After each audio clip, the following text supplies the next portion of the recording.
Tonight on the Black Channel. Well, Jim Crow Joe Biden has made his selection for the Supreme Court, and the white supremacist media is screaming black girl magic. You know this never ends well. The Black Channel is live.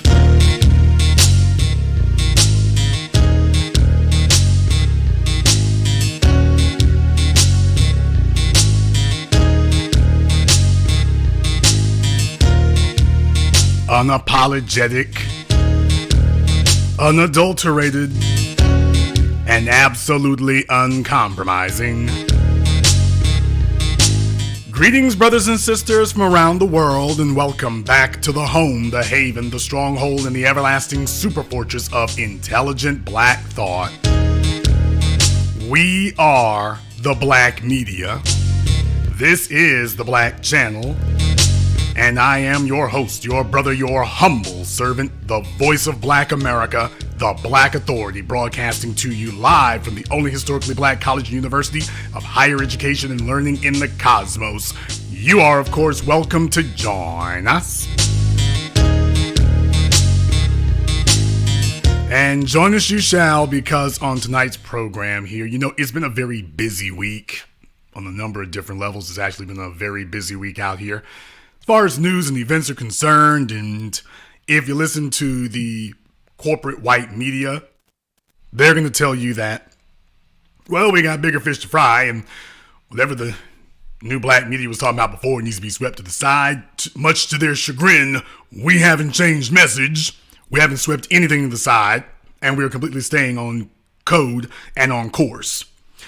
So if you'll all remember here, there were names being floated around about Biden's potential Supreme Court nominees in light of the retirement of Justice Breyer. And you saw, we've already been extensively over that here on the Black Channel. We went over all the names that were being floated, and basically it was a Bedwench bench was what it was. It was Biden's Bedwench bench. I mean, basically to get on this list, basically, you had to be married to a white man to get on this list. That was it.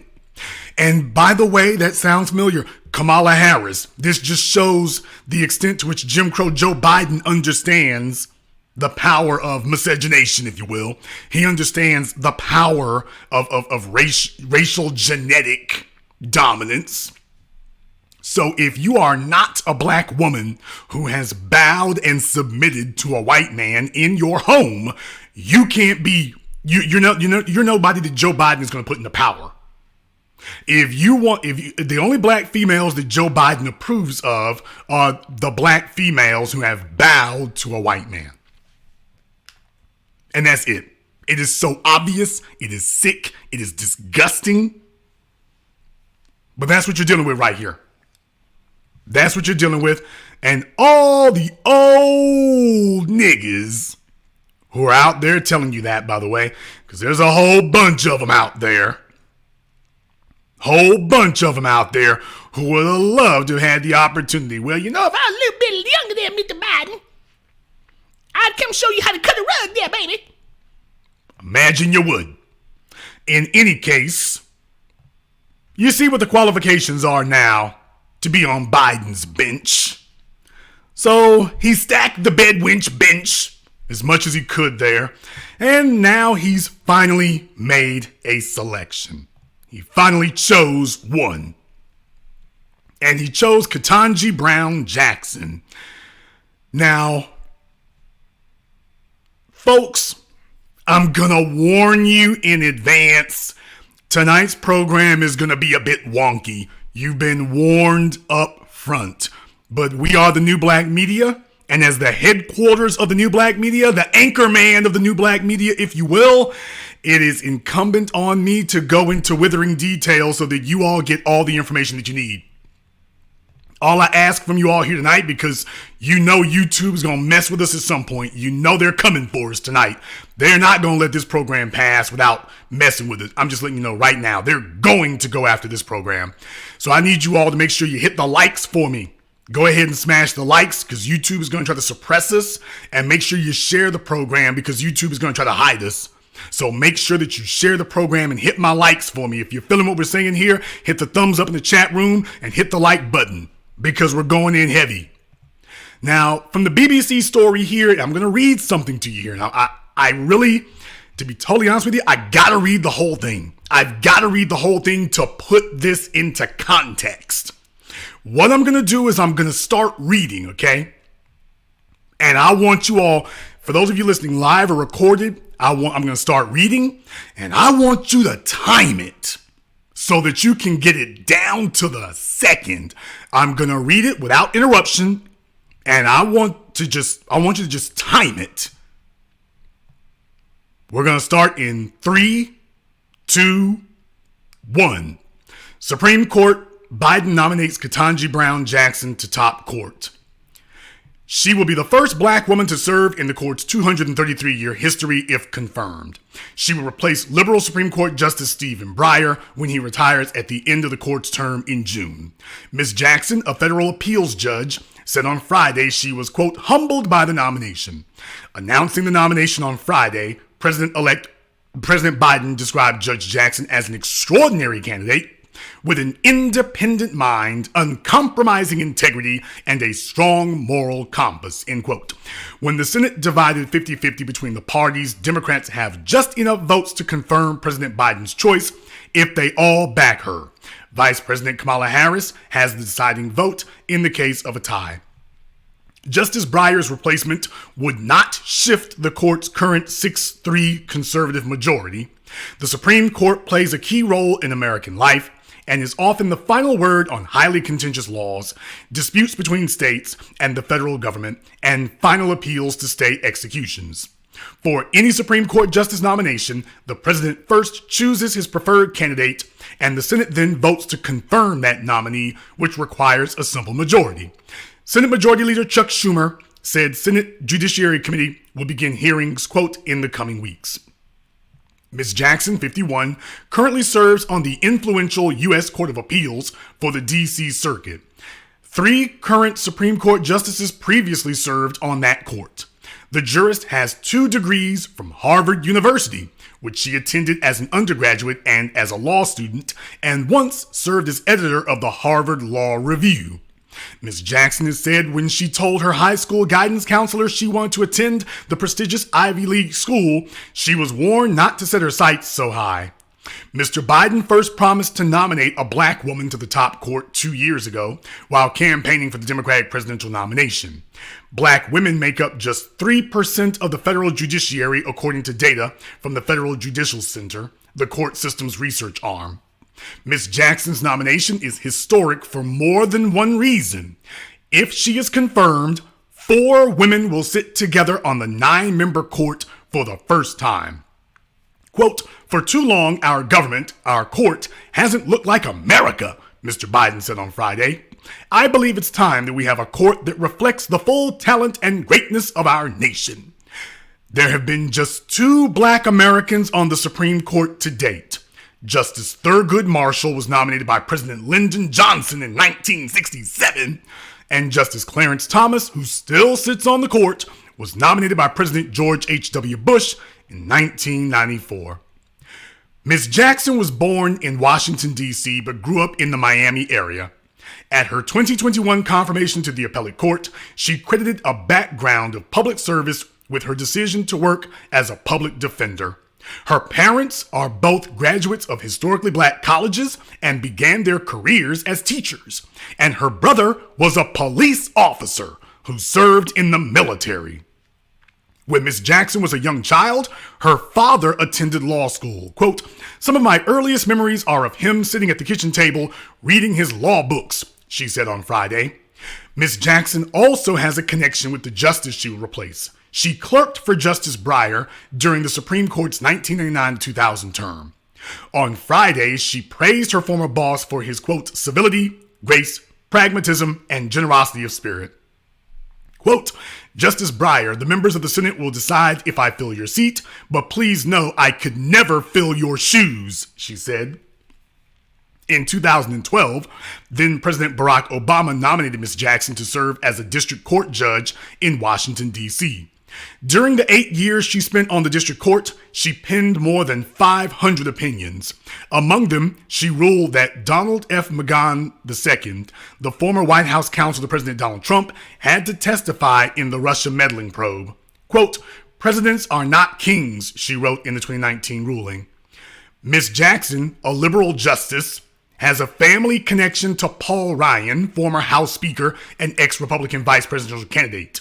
Quote, "Our politics may differ, but my praise for Ketanji's intellect, for her character, and for her integrity are unequivocal," he wrote on Twitter on Friday.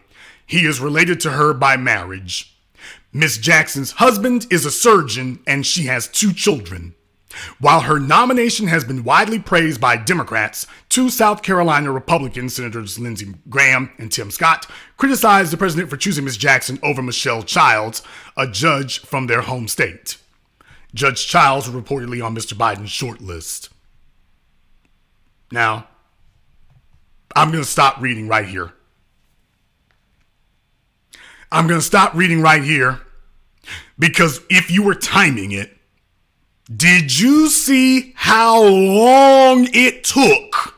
They combed through this woman's life. They went over her autobiography. They gave all these details from her childhood. They combed through her life and her family, and they mentioned her husband in half of a sentence. They didn't mention him in a complete sentence. They mentioned him in half of a sentence. Half.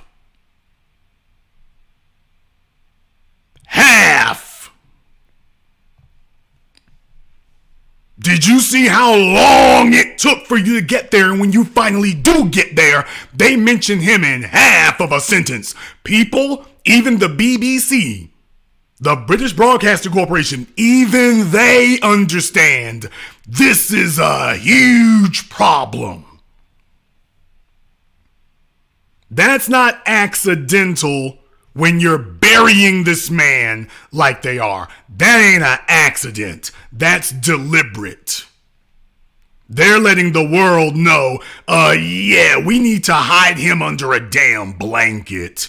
This is nothing we can defend. This is nothing we can uphold. This is setting off every warning bell known to man.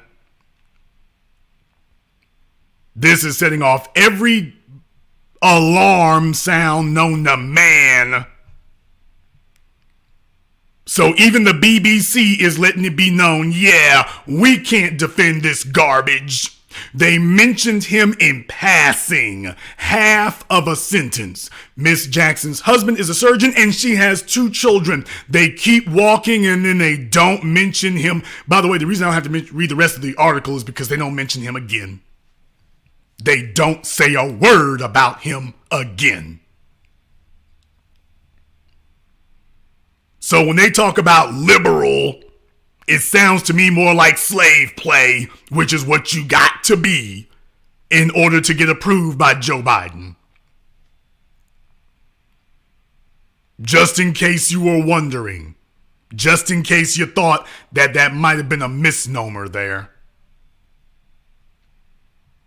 But they understand. They understand this guy is a problem. They understand the new black media is on it. They understand that all eyes are looking. You're not going to be able to just run this through and nobody notice. You can't put a good spin on this. You're not going to be able to do that.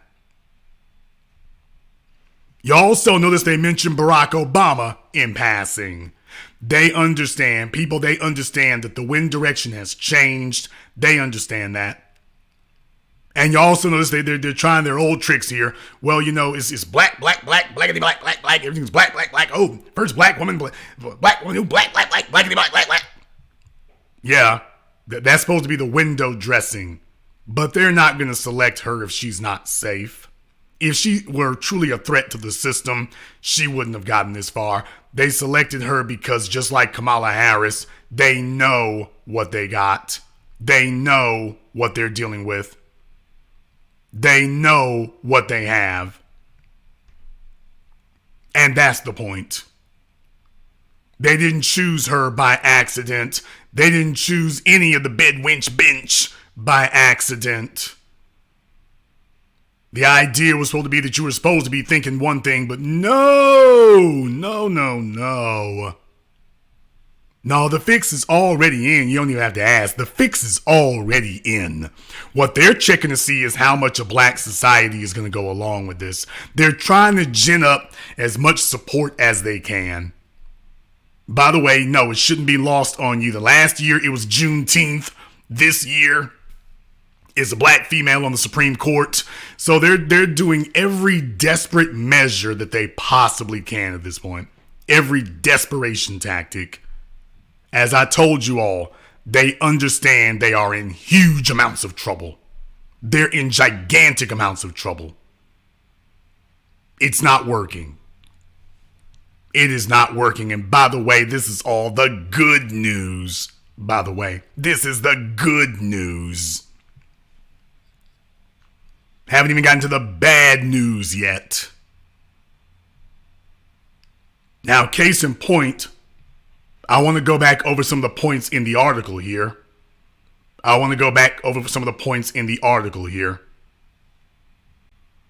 Now, what do you think she had to do to get selected for Harvard? What do you think she had to do to follow in Obama's footsteps at the Harvard Law Review? What do you think she had to do? What do you think she had to do? What do you think she had to do to get favor among them? What do you think she had to do? I'm asking you all some questions here because we all know Barack Obama's, shall we say, dating history prior to Michelle Obama. If you'll all remember, Michelle Obama was the first black female that Barack Obama had ever been with, ever dated, ever spent time with. Before then, Barack Obama had never touched a black woman. It was all white women. Men? Anyway, Michelle Obama was the first and only black woman that Barack Obama has ever been with. Ever. And the fact that Democrats plucked him out of obscurity and then threw him in front of black folk, just understand, black people are going over your candidates with a fine-tooth comb now. We're not just accepting somebody and you throw them out there and, okay, well, everything's going to be fine. No, it doesn't work that way. No, it doesn't. So I'm asking you all a question here. This woman was got inducted into Harvard, editor of the Harvard Law Review, went to go clerk for Justice Stephen Breyer. And I'm asking y'all some questions here tonight. How does a dark-skinned female in that environment, what does she do to get so many white men to approve of her? Is this the average black female experience? What did she do to get so many white men consecutively to agree with her? In a city filled with sexual degenerates, what did she do? What was it she was doing? I would be remiss if I did not remind you all here. And by the way, I think this picture is from last year, so I wanted to make sure you all had an updated picture here. I told you all before, I had my eye on her before because I was like, remember, I was telling you about before with the previous Bedwench bench. They made sure to get a bunch of chicks with their hair in curls and whatnot. You just want to have a natural hairstyle. They wanted to make sure they understood early, oh, we have a perception problem. So they wanted to make sure they got a black female that, oh, well, try to make her look as blackety black as you can.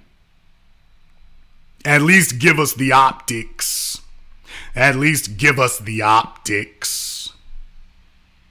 You got to understand, these white men, when they go for their slave play, they don't want you looking mulattoized. They want you looking like a real African because they want to have the full effect of genetic dominance. So it doesn't work as effectively when you're dealing with a biracial.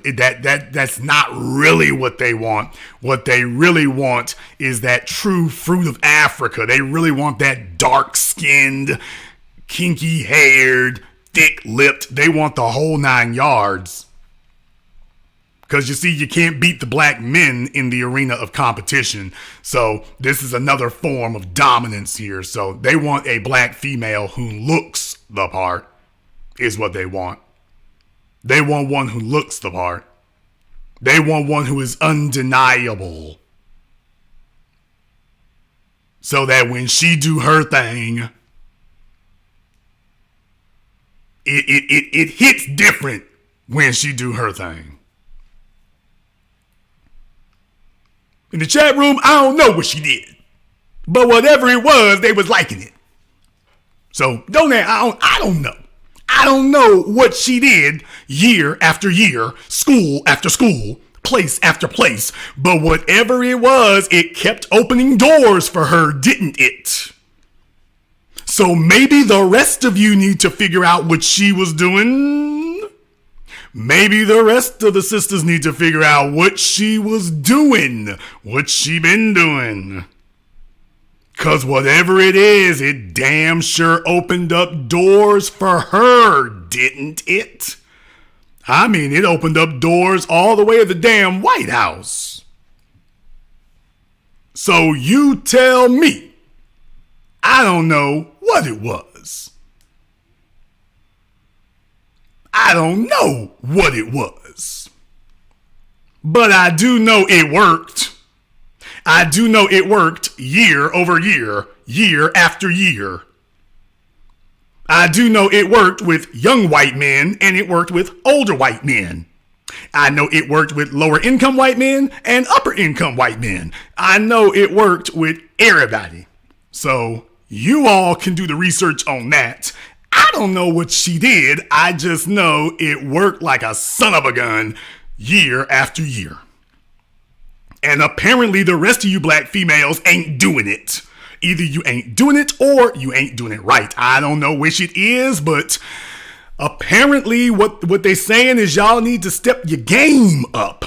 Is basically what it needs to be. Y'all need to step your game up. Because old Ketanji here is running laps.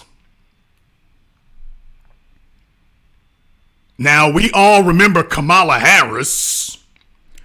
Oh, Kamala Harris, ski-wee. Yeah, ski, all right. We ain't gonna go there tonight, but okay. And we know what she did to get to the top. So much so that Monique Presley and the rest of them was like telling me, shut up. Remember Monique Presley on Twitter? She told me to shut up about it. It didn't matter what Kamala was doing. It didn't matter what she was doing, who she was doing it with. It doesn't matter what she was doing in the back of that limousine, in the back of that restaurant. Just shut up and support. Really? Maybe that's why they're quiet about Andrew Gillum the way they are. Maybe they're just like, look, if you just got to do what you got to do, if you got to do something funny for some money, something strange for some change, just do it. Make them holler for $1. Really? What if I'm not really trying to do that? Well, you can't be in there. So this is what we're dealing with here now. So just understand, when they're talking about this, I want you all to know that she did something that really floated their boats when you think about it. And now they're telling you that you need to learn how to do the same damn thing. So this will set a precedent, because while we don't know what happened, what this does is it sets a template that speaks very clearly to anybody else coming up afterward, that you can clearly see the path she followed. And what it says is, Kamala Harris, Ketanji Jackson Brown, if you want to succeed in America, you need to learn how to quote unquote play the game. And the definition of play the game is do what you got to do for Zaddy, whether you are a black female or a black male. And this is what it is. Now, the media has gotten really desperate now. They have gotten really super desperate, and I would love to tell you that it stopped here, but no, it hella hasn't stopped here at all. Not at all. So what we're going to do here is we're going to take a very brief commercial, non-commercial break. We should have things straightened out here. So we're going to take a brief commercial, non-commercial break, and we're going to come back. And folks, we have just gotten started. Believe me, it gets much worse. Wait till you hear what the next thing is that they're saying right now. Wait till you hear that. We're going to take a very brief commercial, non-commercial break. Before we do, I want to thank everyone and everybody who has supported tonight's program on PayPal or Cash App. Thank you to Andrew L. Thank you very much. Lock these. I see you getting back on the good foot. Thank you to everyone who has contributed to support the programs here tonight. When we come back, this story and more, this is The Black Channel.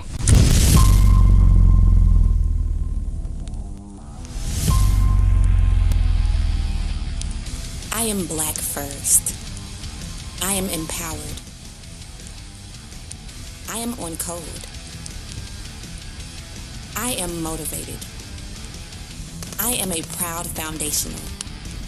My name is Naria Sellers, and nothing will come between us. Buy the sci-fi novel, Nothing Will Come Between Us. Order today at Amazon and Google Play.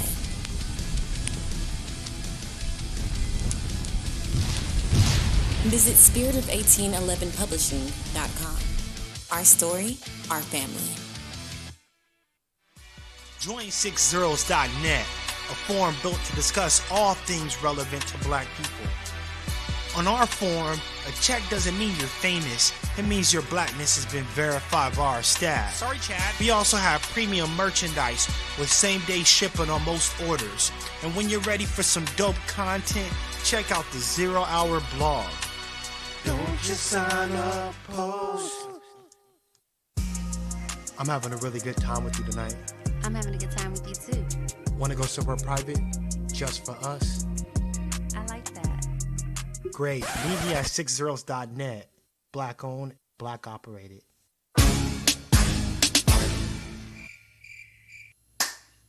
Hi, this is Brenda Starr, creator of Poetry with a Purpose and author of the book Pressed But Not Crushed.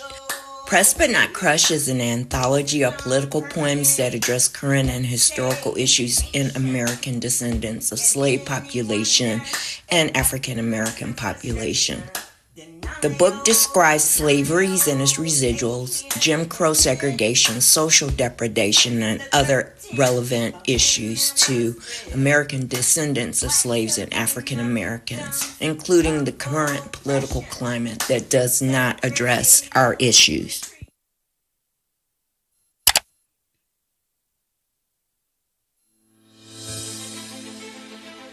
The future of legal betting is finally here.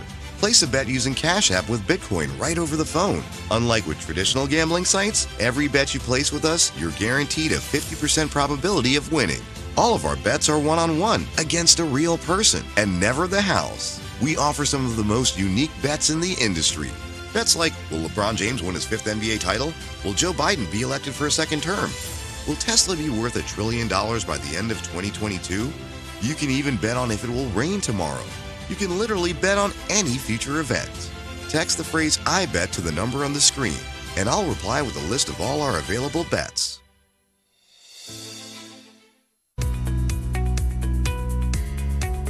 Are you tired of being overcharged and forced into paying a monthly subscription for your Mac and Windows software?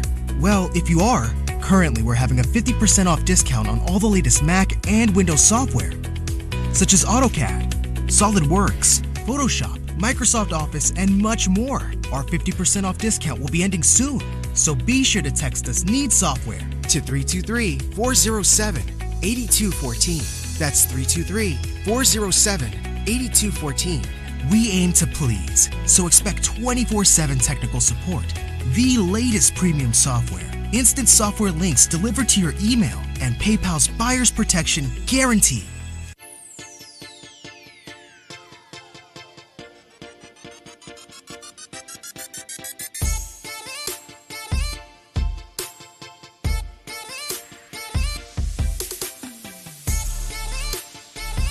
When you need a reliable influx of capital to grow your business, Spectre Capital Finance provides fast, individualized working capital loans with lines of credit to take your business to the next level. SpectreCapitalFinance.com.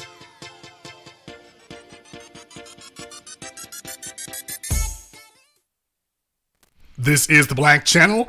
I am your host, your brother, your humble servant, the Black Authority. Glad to be back with you all here this evening as we're discussing Biden's bedwench on the bench. And some folks are alarmed by that. Some folks are offended by that. But I'm only asking a question. That's why there's a question mark. I'm asking a question because I'm getting very strong Kamala Harris vibes. I have since day one. As you all saw, we covered this before. That Biden, practically all of his nominees here. I mean, if you were not married to a white man, you couldn't get the nomination. The other two, Eunice Lee and Candace Jackson, they were just there for window dressing. They were never seriously considered. You had to be married to a white man to get Joe Biden's approval. If you're a black female, you have to be married to a white man for him to choose you. Take a look at Kamala Harris. So you see the same thing playing out here. And the white corporate media has gone into full panic mode. They are panicking over there. It's a bad situation. They understand it is bad, and they're doing as much damage control as they possibly can do now. So, of course, no less than Jeff Bezos and his newspaper have come swinging into the rescue. Oh, they've gone all in, all 4 feet. Boy, they're like, okay, we know what's coming. What can we do to intercept it? Throw whatever you got out there. And they've gone to work. So y'all, you know it's the desperation here. They're calling this woman Black Girl Magic. No, I'm not joking. They're already starting with they're calling this a Black Girl Magic moment. This is them saying, look, how many of y'all just gonna be bedwenches, damn it? Let's just go for that there. And just in case you think I'm being hyperbolic, oh hell no, you ought to hear the article here, which you will, which you are going to do here, because yes, I brought you all the pertinent information that you need. For black women, Jackson's nomination is magic on such a profound level by Vanessa Williams and Cleve R. Wootson Jr. 3 years ago, a photo of 19 African-American women, and here's the photo in question here. For those of you who remember this damn thing, by the way, for those of you who remember this thing right here, and I'm just telling you right now, I can smell the divestment, but all right. In any case, 3 years ago, a photo of 19 African-American women, all candidates for judgeships in Harris County, Texas, went viral. The image seemed to capture the hearts and hopes of black women across the country. So already Jeff Bezos is putting big money. Jeff Bezos is putting big money. This is a multi-billion-dollar international corporation. He's putting big money behind dividing and conquering. He's putting big money behind it. So just understand, he ain't playing no games. They're letting you know, when you hear this kind of crap happening here, white supremacy fully funds its propaganda. It fully funds the propaganda. Judge LaShawn A. Williams, one of the women in that photo, recalled the sisterhood she felt as part of that Black Girl Magic campaign. When asked about President Biden's decision to nominate Ketanji Brown Jackson as the first black woman nominated to the Supreme Court, she felt something even more powerful, she said, quote, "This is angelic," she said. "This is magic on such a profound level." One moment. I brought the Pepto-Bismol because I'm not gonna make it. I'm just not gonna make it. So, one moment, please.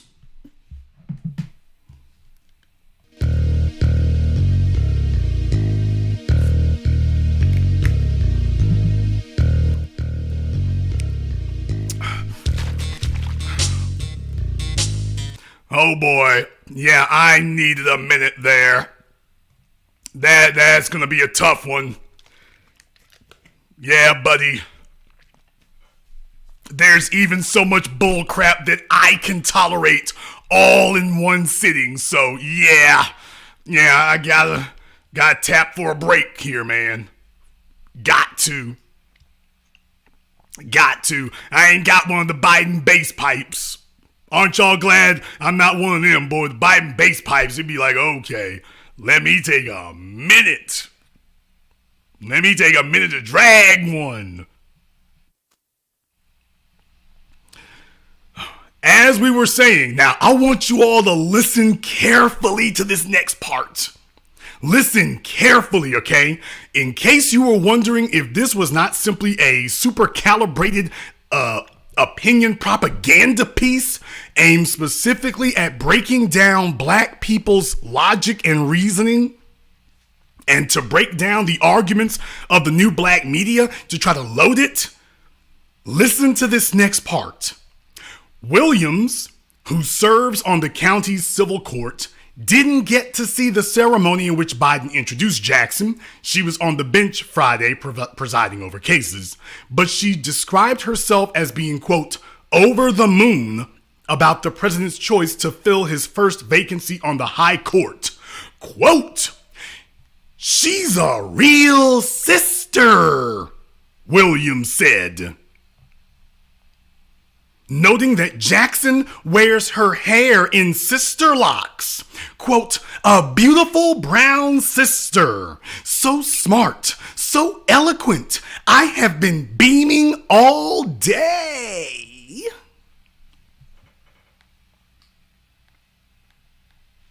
Yeah, I just wanted to put the picture of the beautiful brown sister up there with her beautiful brown locks. I just wanted to put that up there for you.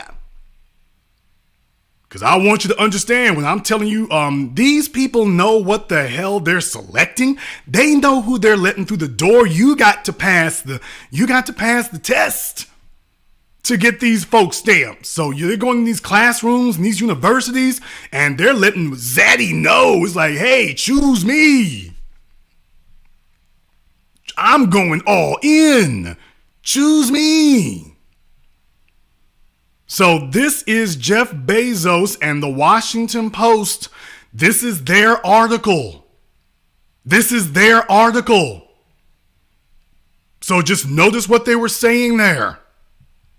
Quote, she's a real sister. Yeah, this is supposed to break down our defenses. Remember I told you all, Barack Obama has lost all cachet. He has lost all credibility. So what are they doing now? What they're doing now is they're trying to load the deck on Michelle Obama. Barack Obama has lost his black credentials. The war is over. We have defeated the image of Barack Obama. It's dead and done. What they're now doing is pivoting and saying, okay, since Obama can't push the agenda anymore because he's poison, we're now going to see if we can get some black credentials out of Michelle Obama. Choose Michelle Obama archetype. Choose a darker skinned black female with, quote, locks and natural hairstyle and whatever, and we'll push that one instead. Because the black men understand what's going on and they are doing what the warrior class does. And now they're trying to see, okay, well, let's see if we can lean on the females and get them to ignore the obvious. So they put these words in the mouth of one of their female puppets, one of their female henchmen, and then they get her to say, oh, she's a real sister, with no backing of this whatsoever. You've got absolutely no confirmation whatsoever, and what we do see ain't very damn good. But she's a real sister based on what? A real sister based on what? Notice they didn't give any accolades or anything. Quote, a real sister based on what? So just understand, they recognize when they're losing. They recognize this.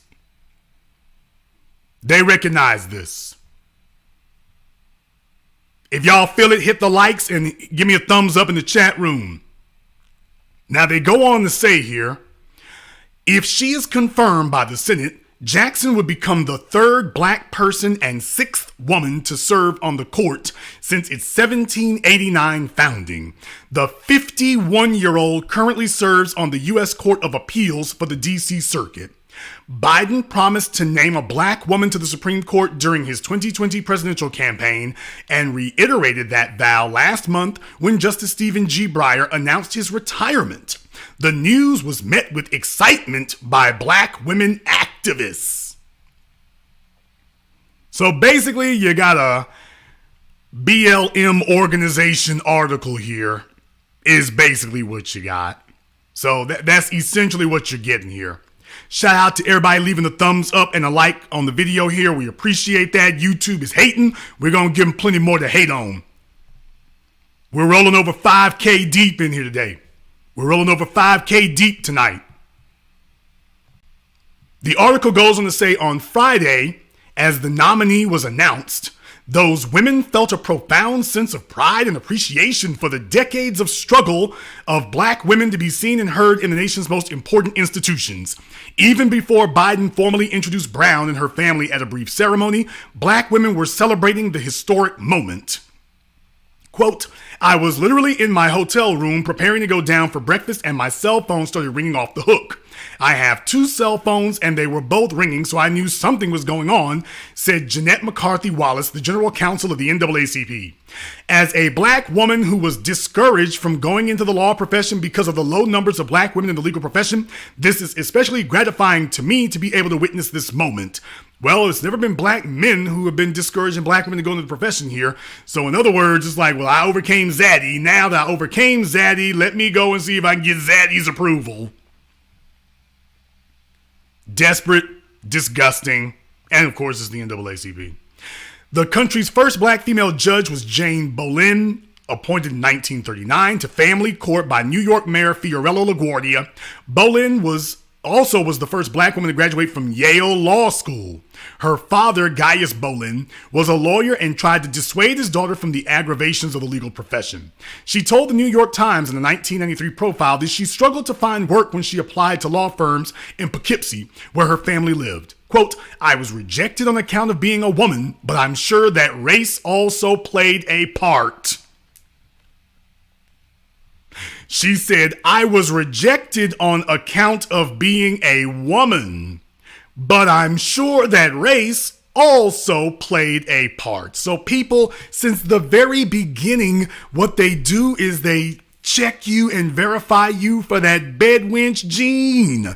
You got to have that Bedwench gene coming in the door. If you're not already on board that you do not see yourself as black first, you see yourself as part of the sisterhood. Well, when you define yourself as part of the sisterhood, then you see yourself in competition, in camaraderie with white women, and by definition, competing for the approval and acceptance of white men, which means by definition, you have to attack black men. So they check them people. They check the paperwork. They check the documentation. They check the psychological profile. They know what the hell they're dealing with. This woman was going all the way damn back to Jim Crow segregation, and she was saying it was because I was a woman. Well, race might have had something to do with it. I ain't sure, but I'm sure it might have had a little bit to do with that. So just understand, this is not new. I'm bringing this to light to you because I want you to understand this isn't new. This is the same old playbook. This is the same old process. Those Ivy Leagues are a factory where they do the fact checking and the distilling and the background check to make sure that you are a solid bootlicking slave player. They make sure you're ready. They make sure you're on board. They make sure you're not a threat. And Fiorello LaGuardia did not choose her by accident. He chose that woman then because, yeah, you got to be on board. You gotta be on board. That's the way it's always been. It's not new. It's not new. This is just our generation's chance to observe it. Now, they go on to say, and they're talking about Bolin here, she went to work for New York City's Corporation Council, and she said was surprised one day when the mayor asked to meet with her. She thought to reprimand her and instead announced, I'm going to make you a judge. Raise your right hand. Bolin served on the court for 40 years, retiring in 1979 when she reached the mandatory age of 70. She died in 2007. Jackson, during her brief remarks, made a touching revelation about a black female jurist who had inspired her. Quote, as it happens, I share a birthday with the first black woman to ever be appointed as a federal judge, the Honorable Constance Baker Motley, Jackson said. Today, I proudly stand on Judge Motley's shoulders, sharing not only her birthday, but also her steadfast and courageous commitment to equal justice under the law. Motley was nominated by President Lyndon B. Johnson in 1966. Mississippi Senator James Eastland, chair of the Judiciary Committee, worked hard to block her path. Angered by Motley's work fighting Jim Crow as a lawyer with the NAACP Legal Defense Fund, Eastland held up her nomination for several months. In her autobiography, Equal Justice Under Law, Motley wrote about Eastland's campaign against her nomination. Quote, in a speech on the Senate floor where he would be protected from libel and slander suits, Eastland said he opposed my nomination because he believed I was a communist. She also recounted constant slights and insults from the overwhelmingly white male legal community, including once at a dinner held by the Circuit Court Conference being introduced as, quote, Connie Motley, who is doing a great job on the district court. In contrast, everyone else has been introduced with a full-blown curriculum vitae. Now, did you notice that paragraph right there? So the bootlicking authors of this piece sitting up here trying to make it about gender. Because Jeff Bezos understands it's not about gender. That is a head fake for the stupid and the gullible and the selfish. This is not about gender. And anybody who tries to make it about gender is trying to betray the rest of us. It is about what it has always been about. It is about race. And when you distill it down, when you ask them, okay, what's the problem they have with your gender? Because the white women ain't having the same problem. Then you talk to them long enough and all of a sudden it pivots back to race. But they want us to say that it's about race so that we'll support her. And then when she gets on the bench, here she throws, well, it's really about gender. And so she'll sit up here and lock arms with Kagan and Sotomayor and tell the rest of us kiss her ass that it's about gender. Just like Clarence Thomas. When he needed protection from Anita Hill's accusations, it was about race. As soon as he got on the court, ain't no damn race. Yeah. Kamala Harris, same thing. When she needs your vote, she's a sister girl. When she gets in office, I'm Asian. And this one is no different. When she needs support, I'm black. I'm a real sister. Once she gets there and whatnot, me and Zaddy roll for real. We rolling to the wheels. Come on, baby. All right. The article goes on to say Tanisha N. Means, an assistant professor of political science at Vassar College, is frustrated that Motley's struggle to be confirmed will probably echo 56 years later as some Republican lawmakers and conservative activists use racist and sexist arguments to oppose Jackson's nomination. Even though Jackson went through confirmation hearings last year when she was elevated to the D.C. Circuit, Means said, quote, it rises to a different level when it's a Supreme Court. My anxiety and my fear really comes from wanting this black woman to be supported, wanting her to be fortified, she said. Means is excited for Jackson, but said she worries about the way critics on the right wield race and gender against diverse candidates. Quote, not in a way to say it adds value to the court, but doing it in a way to tarnish them, to make them out to be unfit for the position. Now, do you notice they haven't said a damn thing about what this woman has ever done for black people? So this is more that Democrat vote down the ballot, vote the party ticket. It doesn't matter what we got to stop Trumpism. Yeah, we got to stop Trump. Got to stop them Republicans. Okay, this chick ain't on our side, though. There's lesser to it. We got to stop them Republicans now. We got to stop them. This isn't black girl magic. This is black girl tragic. They go on to say here, Means, whose scholarship has focused on black women in the judiciary, notes that the path to the Supreme Court, narrow for any individual, is almost impossible for black women. In modern times, most appointees to the court have come from the Ivy Leagues and have clerked for federal judges. Quote, if white men are overrepresented in the judiciary and they're selecting who they want to work with in their offices, will they select people who look like them? Yes, unless they prioritize having diverse clerks, she said. Jackson clerked for Breyer, the justice she has been nominated to replace. Supreme Court nominees also tend to come from the federal bench. Means said there are only 45 black female judges out of more than 780 active federal judges. That's in part because black women are still fighting for equitable treatment in political parties and ideological groups, which tend to elevate the names for consideration.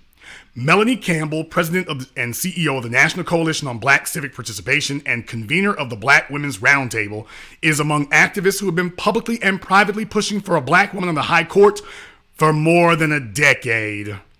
Well, that's hardly a track record here.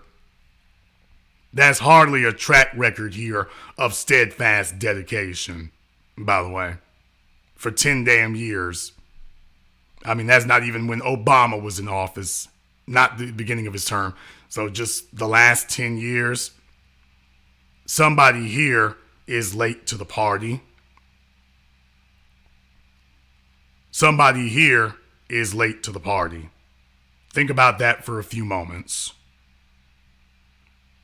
Think about that for a few moments. So they've been trying to line this up for a while. They've been trying to line it up for a minute. They've been trying to. They're going to say here, when she got the news alert Friday that Biden had officially announced Jackson's nomination, quote, "I almost drove off the road. I shouldn't be driving and looking at my phone anyway. It's kind of like when the vice president was chosen," she said. Oh, really?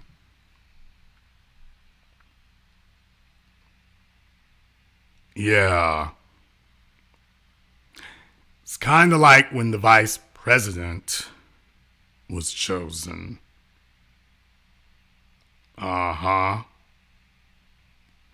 It's kind of like when the vice president was chosen, she said. Speaking of Vice President Harris's historic selection, you feel the weight of history of this moment and how long it's been and suddenly realize it's actually happening. In the midst of all this going wrong, this is a bright, shining moment in our democracy, Campbell said. Folks, can somebody tell me what have we gained because of Kamala Harris being vice president? Will someone tell me what have black people gained as a result of Kamala Harris being president?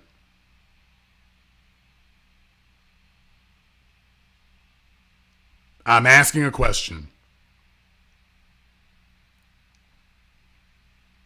I'm asking a question. What have we gained since she got there? What has she done? What was it that was happening under Trump that has stopped happening now? What was happening under Trump that has stopped happening now? I'm asking a simple question right now. What is it that was happening under Trump that Kamala Harris has stepped in and stopped?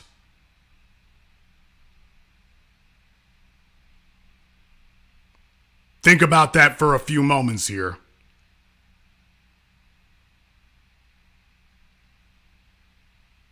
Because if you're going to sit up here and invoke her name as a positive, then you need to be able to also explain to us exactly what is it that they've done that has been of any benefit to us. Because so far you keep bringing up her name as Black Girl Magic and you can't name a damn thing that she's done. And if you can't name anything that she's done, then it's a non-issue. You're sitting up here trying to sell black folk a con job. And we don't need that. We don't need that.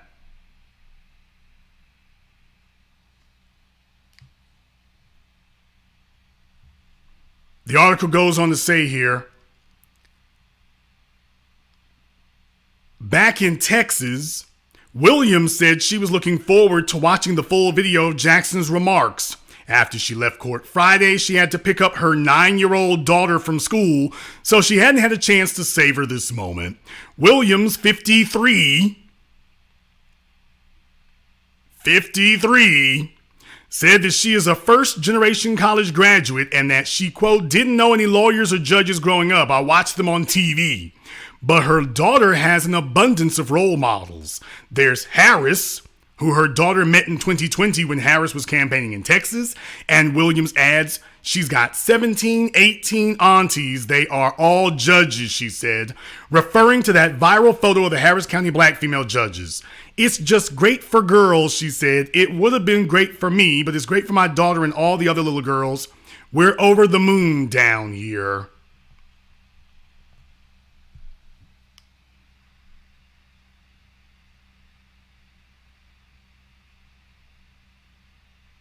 I want you to recognize what warfare looks like. Recognize what warfare looks like here. Recognize that. See that for what it is.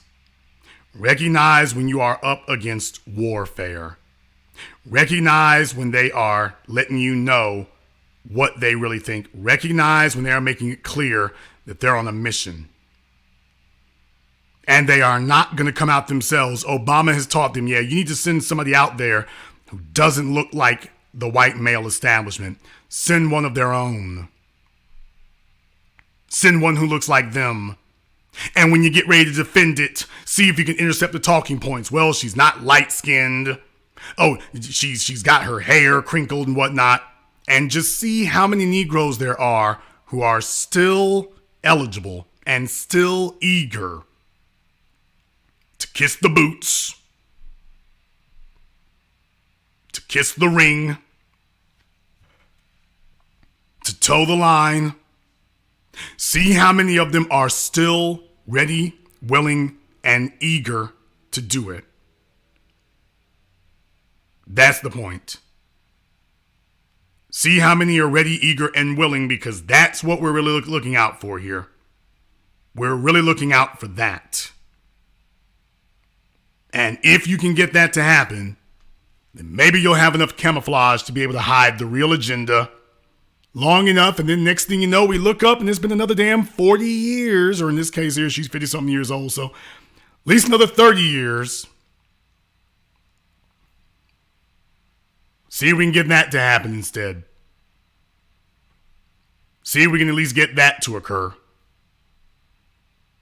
These things don't happen by accident, folks. This is the result of meticulous, careful planning, which is why you have to have us on the job first and early. We got to be there from the very beginning, because that's the only way that you can set the narrative from this going in. It is everything we told you. They're pulling out the exact same playbook. They don't have any new ideas at all. There is nothing new here. This is the same old thing. What they're saying is we don't have any support. So you know that the new black media is coming, so let's just see if we can turn this into something different. We can't defend this bull crap. It is so obvious that we're sending in a Trojan horse. So let's just see how many bootlicking, brain-dead civil rights generation flunkies that you have. Young people who emulate the failed, simple-minded, gullible thinking of the civil rights generation. That, well, as long as it's a black face in a high place and it ain't Trump there, then we go ahead and see that there. Now, y'all don't understand. This ain't my baby daddy, so I'm going with it right here. So what they're checking to see is how many they can go ahead and walk down that road. That's what they're checking to see. How many are so brain dead and gullible that they'll go along with that? That's what the real goal is. That's what it's always been. That's the strategy. I told you all, they're not going to change what they're aiming for. The tactic now is see if you can get some black faces who will push the white supremacist agenda, because nowhere in any of these articles did you read a word about what the hell she's done for black people. Okay, if you're going to put her on the bench, we don't need another Clarence Thomas. Don't need another Kamala Harris. What? How is she a benefit to black people? What the hell are you celebrating?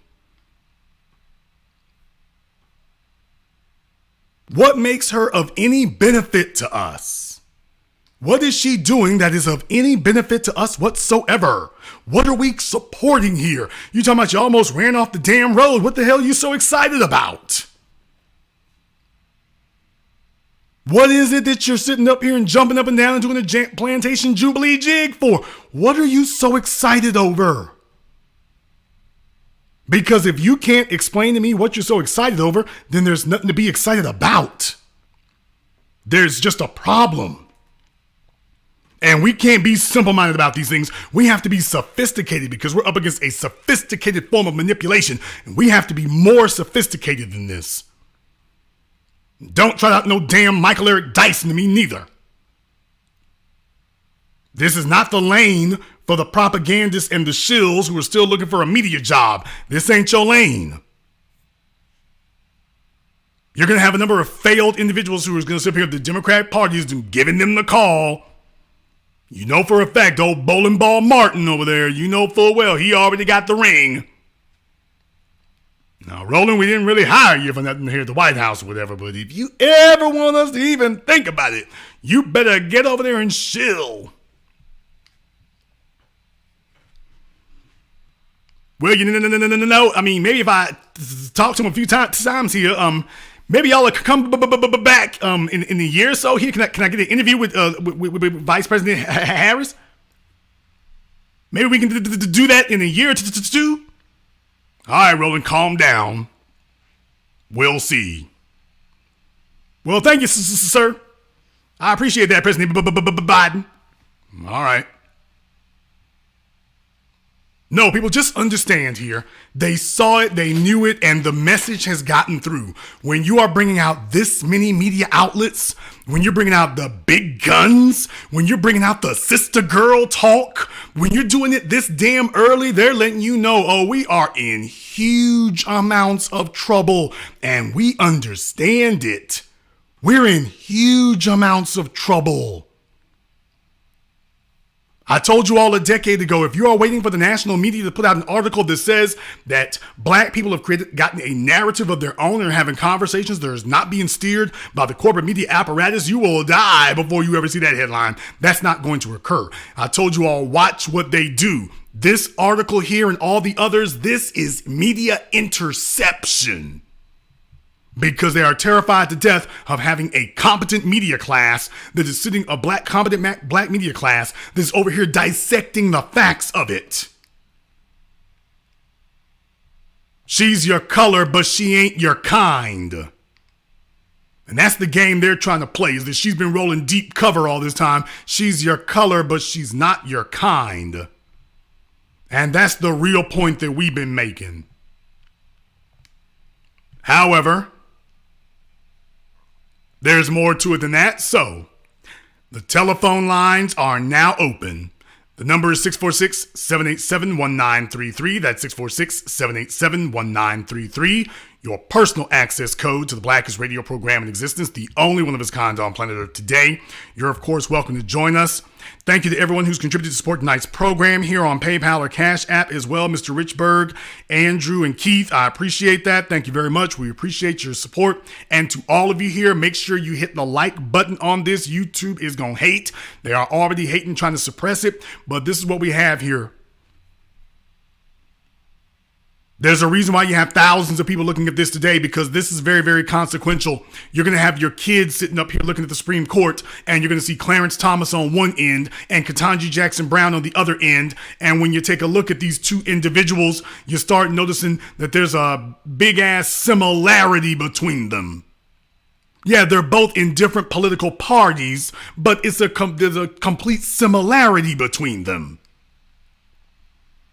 Clarence Thomas wasn't a light-skinned black male. He also didn't have a record of doing anything that wasn't hostile toward black people. And guess what? Here's Joe Biden's contribution. That's Joe Biden's contribution. It's not a game and it's not a joke. We're going to go ahead and hit the phone lines here. Let me get caller from area code 469. You're on live with the Black Channel. What's your name? Where are you calling from? This is Thomas calling from Dallas, Texas. Thomas from Dallas, what's on your mind? Jason, man, this Biden administration has been so disrespectful. Within a week's time, he literally passed out crack pipes and bedwenches. That's all we got. I mean, it's disrespectful because, I mean, we supposed to go to the polls and vote for this? over reparations? Are they sick in the head? And black people understand that these are the games they playing with us. They have nothing else to throw at us but crack pipes and bedwenches. And if you ever make that T-shirt, bedwench on the bench, I'll buy 12 of them tonight. Because this is ridiculous. We'll go down near the Kamala Harris's house. Ski-wee. Thank you very much for giving us a call tonight. Let me get caller from area code 407. You're on live with the Black Channel. What's your name? Where you calling from?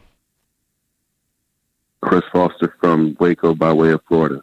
All right, Chris from Waco, what's on your mind?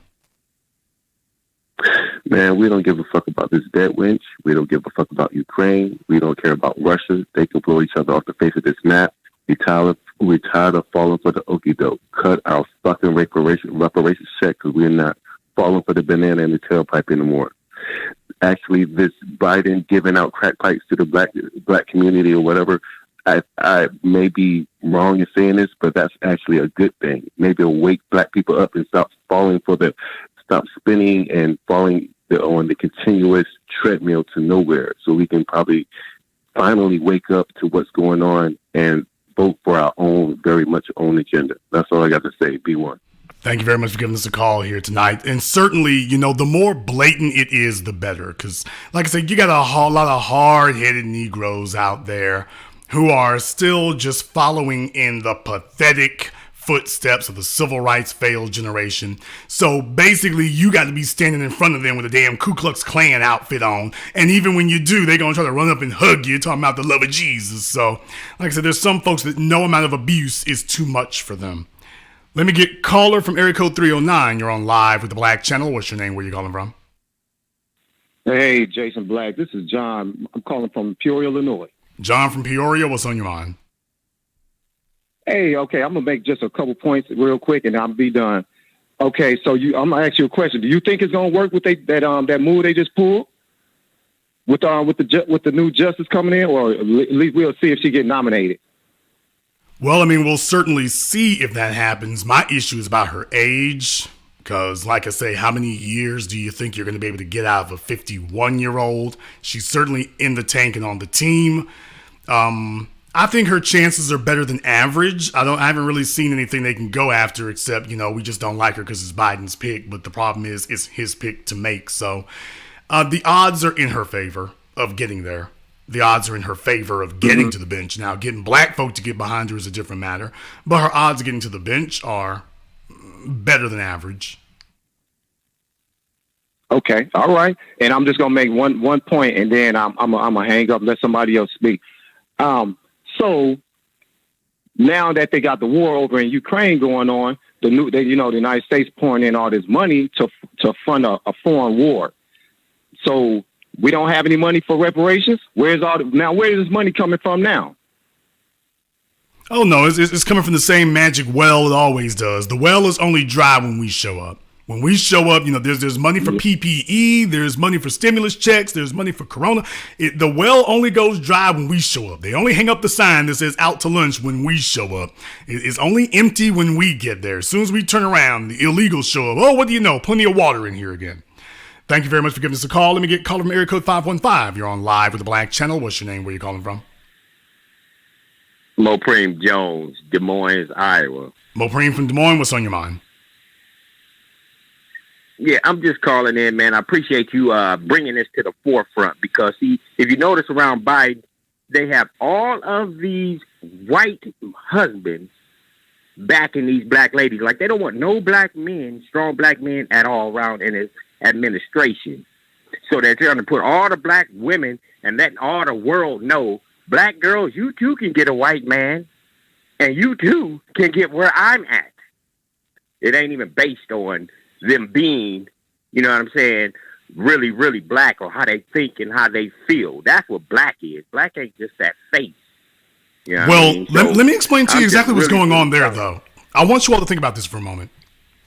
If you want to know what the strategy here is, these moves are not being directed at black people in general. It's not being directed at the black general population. These moves are being directed at your so-called black elites, your professors, your HBCUs, your media people, your journalists, So right. Those so-called elites, that's what it's being directed towards. Elite. So that when your black children go to any college or university, they don't have to have all of us in the general population on board. They got the damn professors on board. Shout out Michael Eric Dyson and the rest of them heifers who are on TV, by the way. So that's who's sitting in front of your sons and daughters. That's who's sitting in front of these classrooms teaching at these law schools. That's the professor sitting in front of those classrooms. So these moves are being made to send a message to them. So when they get your children off in those classrooms by themselves, they can start the massaging and the indoctrination process. So just understand what you're really looking at there. You're not really the intended audience. They're elites are. Thank you very much for giving us a call. Let me get caller from area code 321. You're on live with Black Channel. What's your name? Where you calling from? What's going on, Jason? Antoine calling from Orlando. And, Antoine from Orlando, what's on your mind? You know, this doesn't surprise you. They got a black woman with a white man. I mean, if you look at some of these divestors on YouTube and Clubhouse, they talking super reckless, sound like Nazis, you know.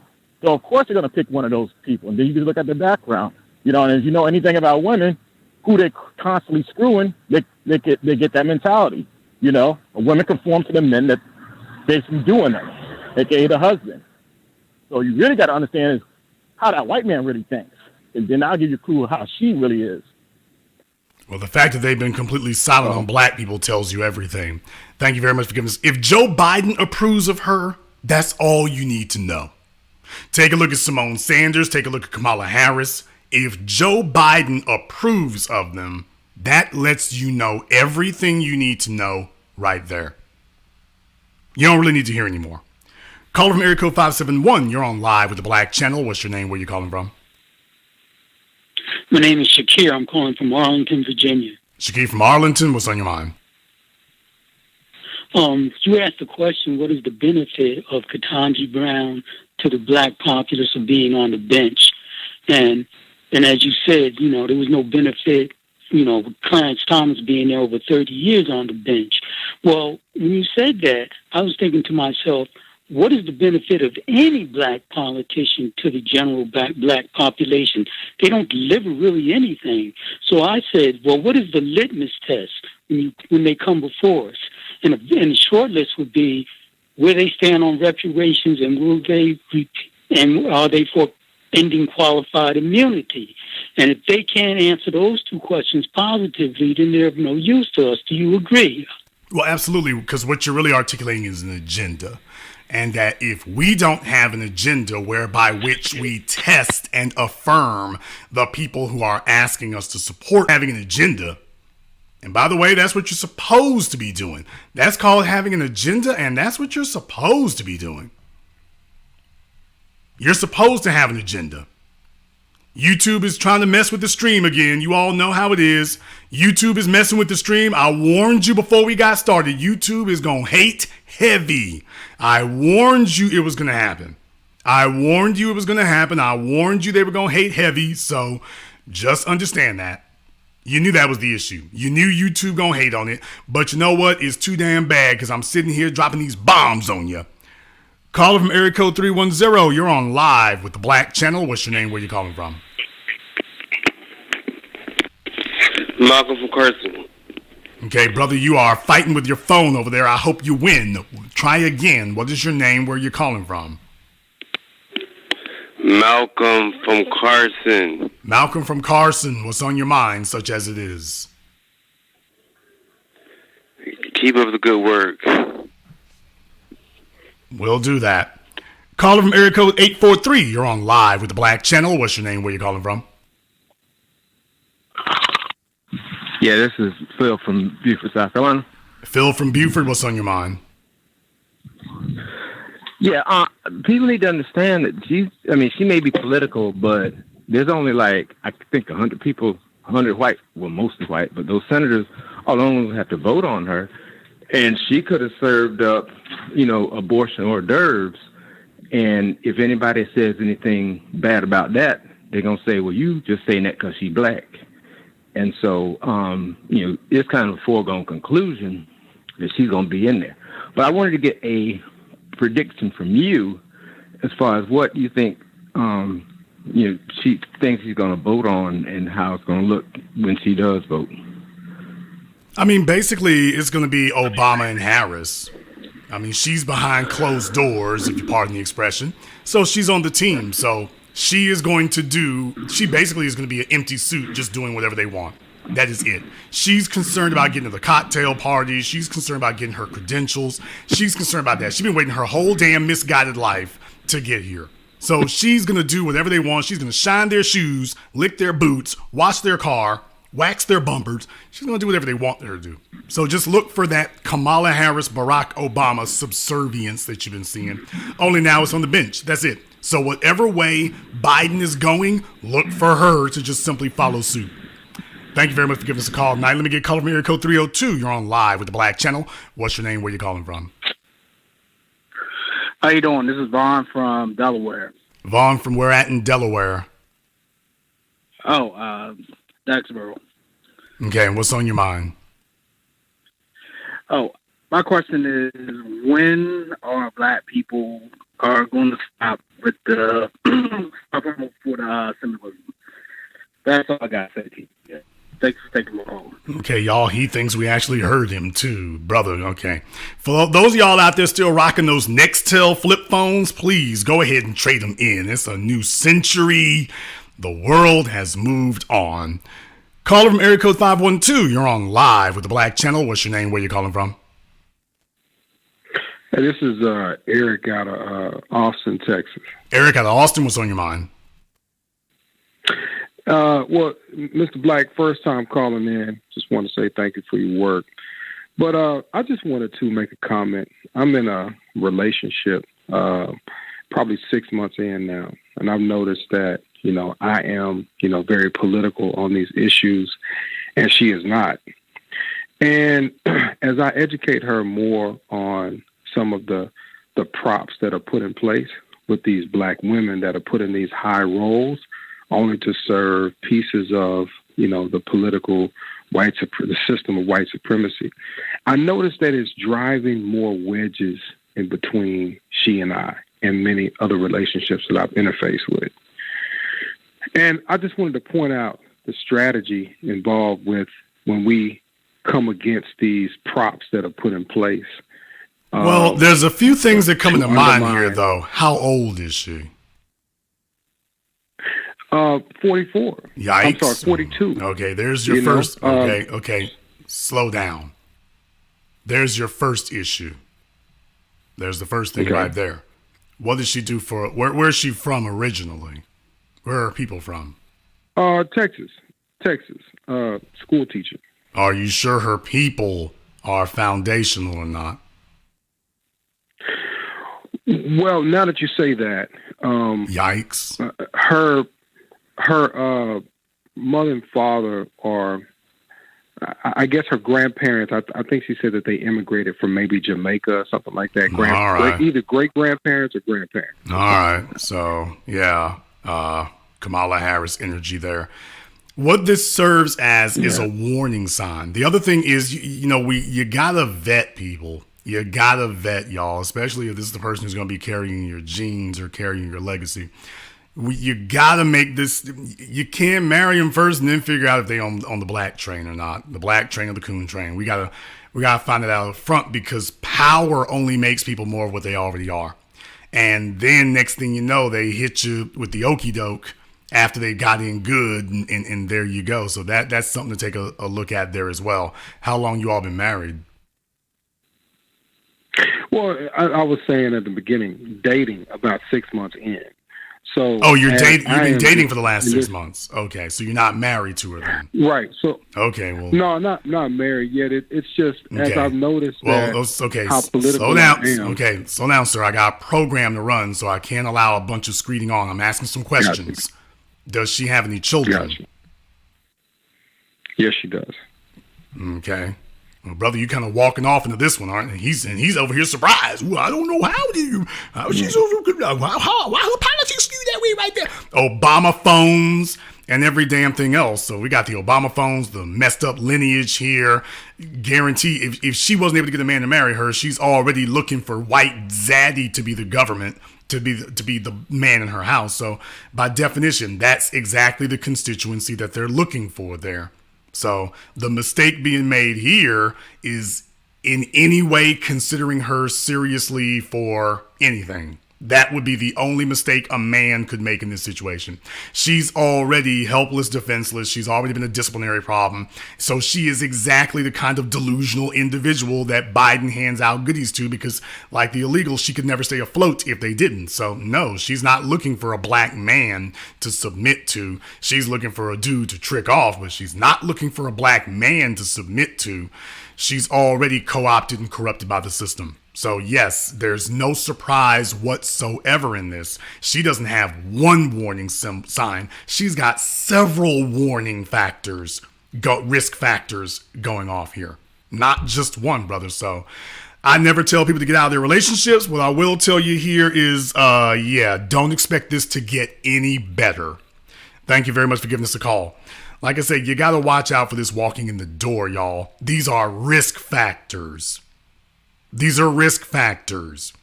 When you get strong and independent, okay, if you got pregnant and that dude ain't still there, you too damn independent. You're not independent. You're just broke off and flying around the world.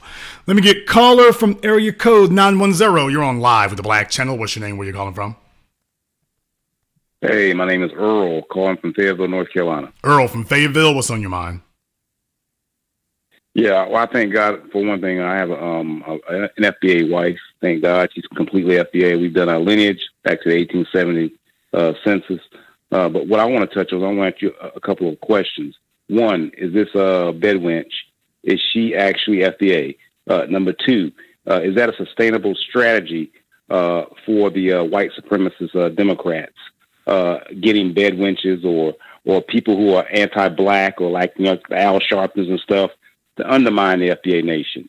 That's my questions.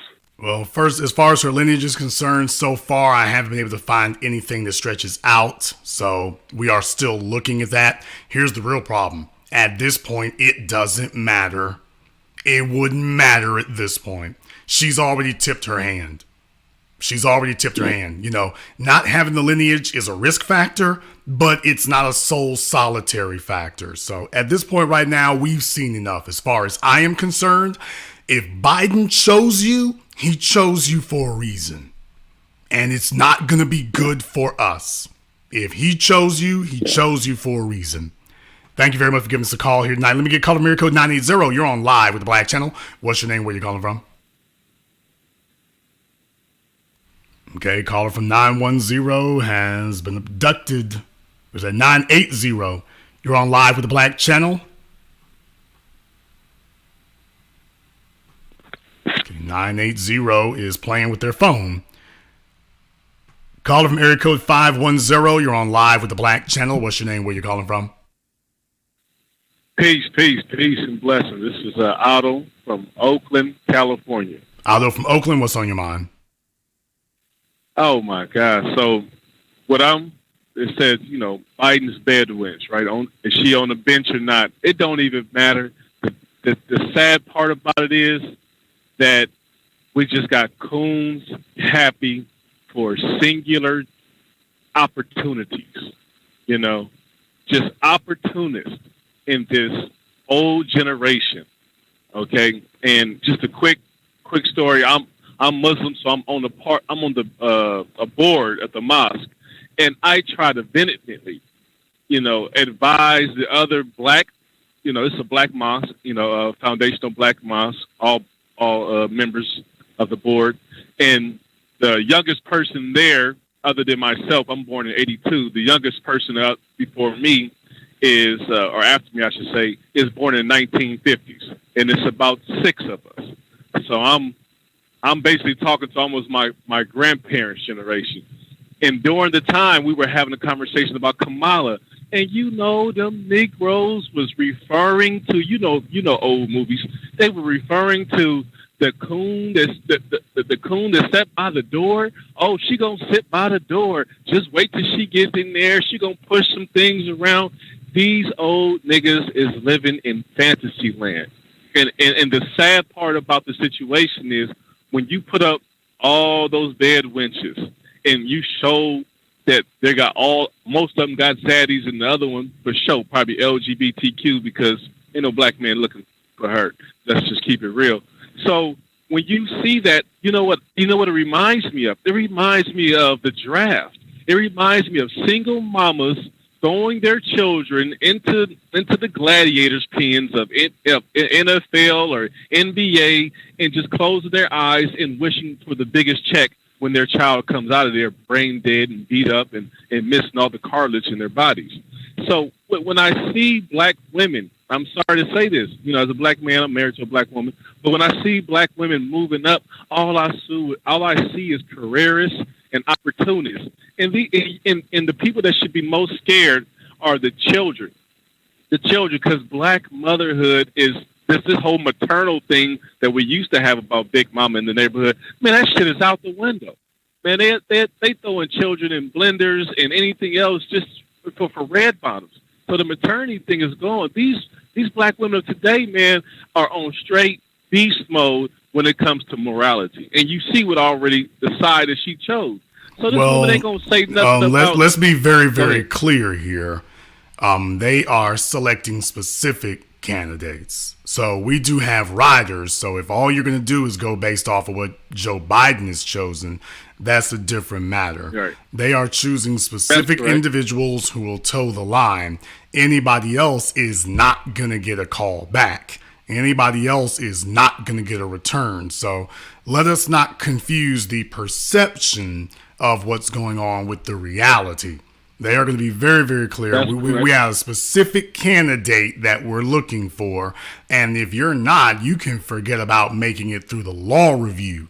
We're not, they are specifically filtering out activists. The NBA and the NFL has spent decades now specifically focusing on filtering out activists. I mean, you went from the era of Jim Brown, you didn't have anything significant happen until Colin Kaepernick. So these organizations understand, anybody who looks like they're, and that's something that's wide open as the NFL. Think about it as something as controlled as the federal government where they can do background checks on you. So they're looking for a specific candidate in that regard. Thank you very much for giving us a call here tonight. As far as Ketanji Brown, where they come from and stuff, she does have some Jamaican lineage, it looks like here. It looks like they could have some Jamaican lineage here. So definitely you got some, like I said, you got some Kamala Harris action going on. So that's what I've been saying here the whole time is I see Kamala Harris as being a template. I think Joe Biden really feels like that's a fertile, effective template to be able to use, that it worked in her case. So if we can just find a template of Kamala Harris and just keep working that damn thing, then it's going to go. So that's the way it is. However, just understand all these women were chosen because if worse comes to worse, they're all reliable. He didn't choose them because they're unreliable. He didn't choose them because they're wild cards. He didn't choose them because they're unknown variables. He chose them because they are reliable. They're not wild cards. They're not unknown variables. You know exactly what you're going to be getting. Caller from area code 267. You're on live with the Black Channel. What's your name? Where you calling from? John out of Philly. John out of Philly. What's on your mind? So the one thing I noticed, and I knew it was a finesse from the start, when Mitch McConnell was actually in favor of Joe Biden's pick for Supreme Court. So anytime you have somebody like Mitch McConnell, that to me was a major red flag, and it speaks to how they're working to undermine black people as a collective. Well, absolutely. These white men, black folk don't understand, it's theatrics. Whether it was Ronald Reagan and Tip O'Neill, whether it was Kennedy and Johnson, or Kennedy and Nixon, by the way, if you really want to get into it there, and Bill Clinton and Newt Gingrich. Look, there's what happens in front of the cameras, and then there's what happens when they're not in front of the cameras there. Joe Biden and Mitch McConnell have been in the damn United States government now longer than most of us have been alive. They've been in the government now longer than most of us have been alive. So they understand what they got to say Everybody understands the rules. They got to say certain things and do certain things to get elected in their districts. But on the issues that truly matter, those underlying foundational, if you will, issues that truly hold up white supremacy and hold it together, they know to come down on the right side of that. They know what to do. If these people were really a threat, they wouldn't even be getting nominated. Thank you very much for giving us a call. Let me get a caller from area code 984. You're on live with the Black Channel. What's your name? Where you calling from? Hey, how you doing? What is your name? Where you're calling from? Hey, I'm Mike from North Carolina. Okay, Mike. Put down the fifth of Hennessy. We're at in North Carolina. Stop it, brother. Stop it. So, anyway, here's the thing, right? Caller from area code 860. You're on live with the Black Channel. What's your name? Where you calling from? Good evening, Mr. Black. It's Mike from Hartford, Connecticut. Mike from Hartford, what's on your mind? I'm wondering if this is an further indictment against the HBCUs. One thing you haven't mentioned since the beginning of the broadcast is both of her parents are products of HBCUs.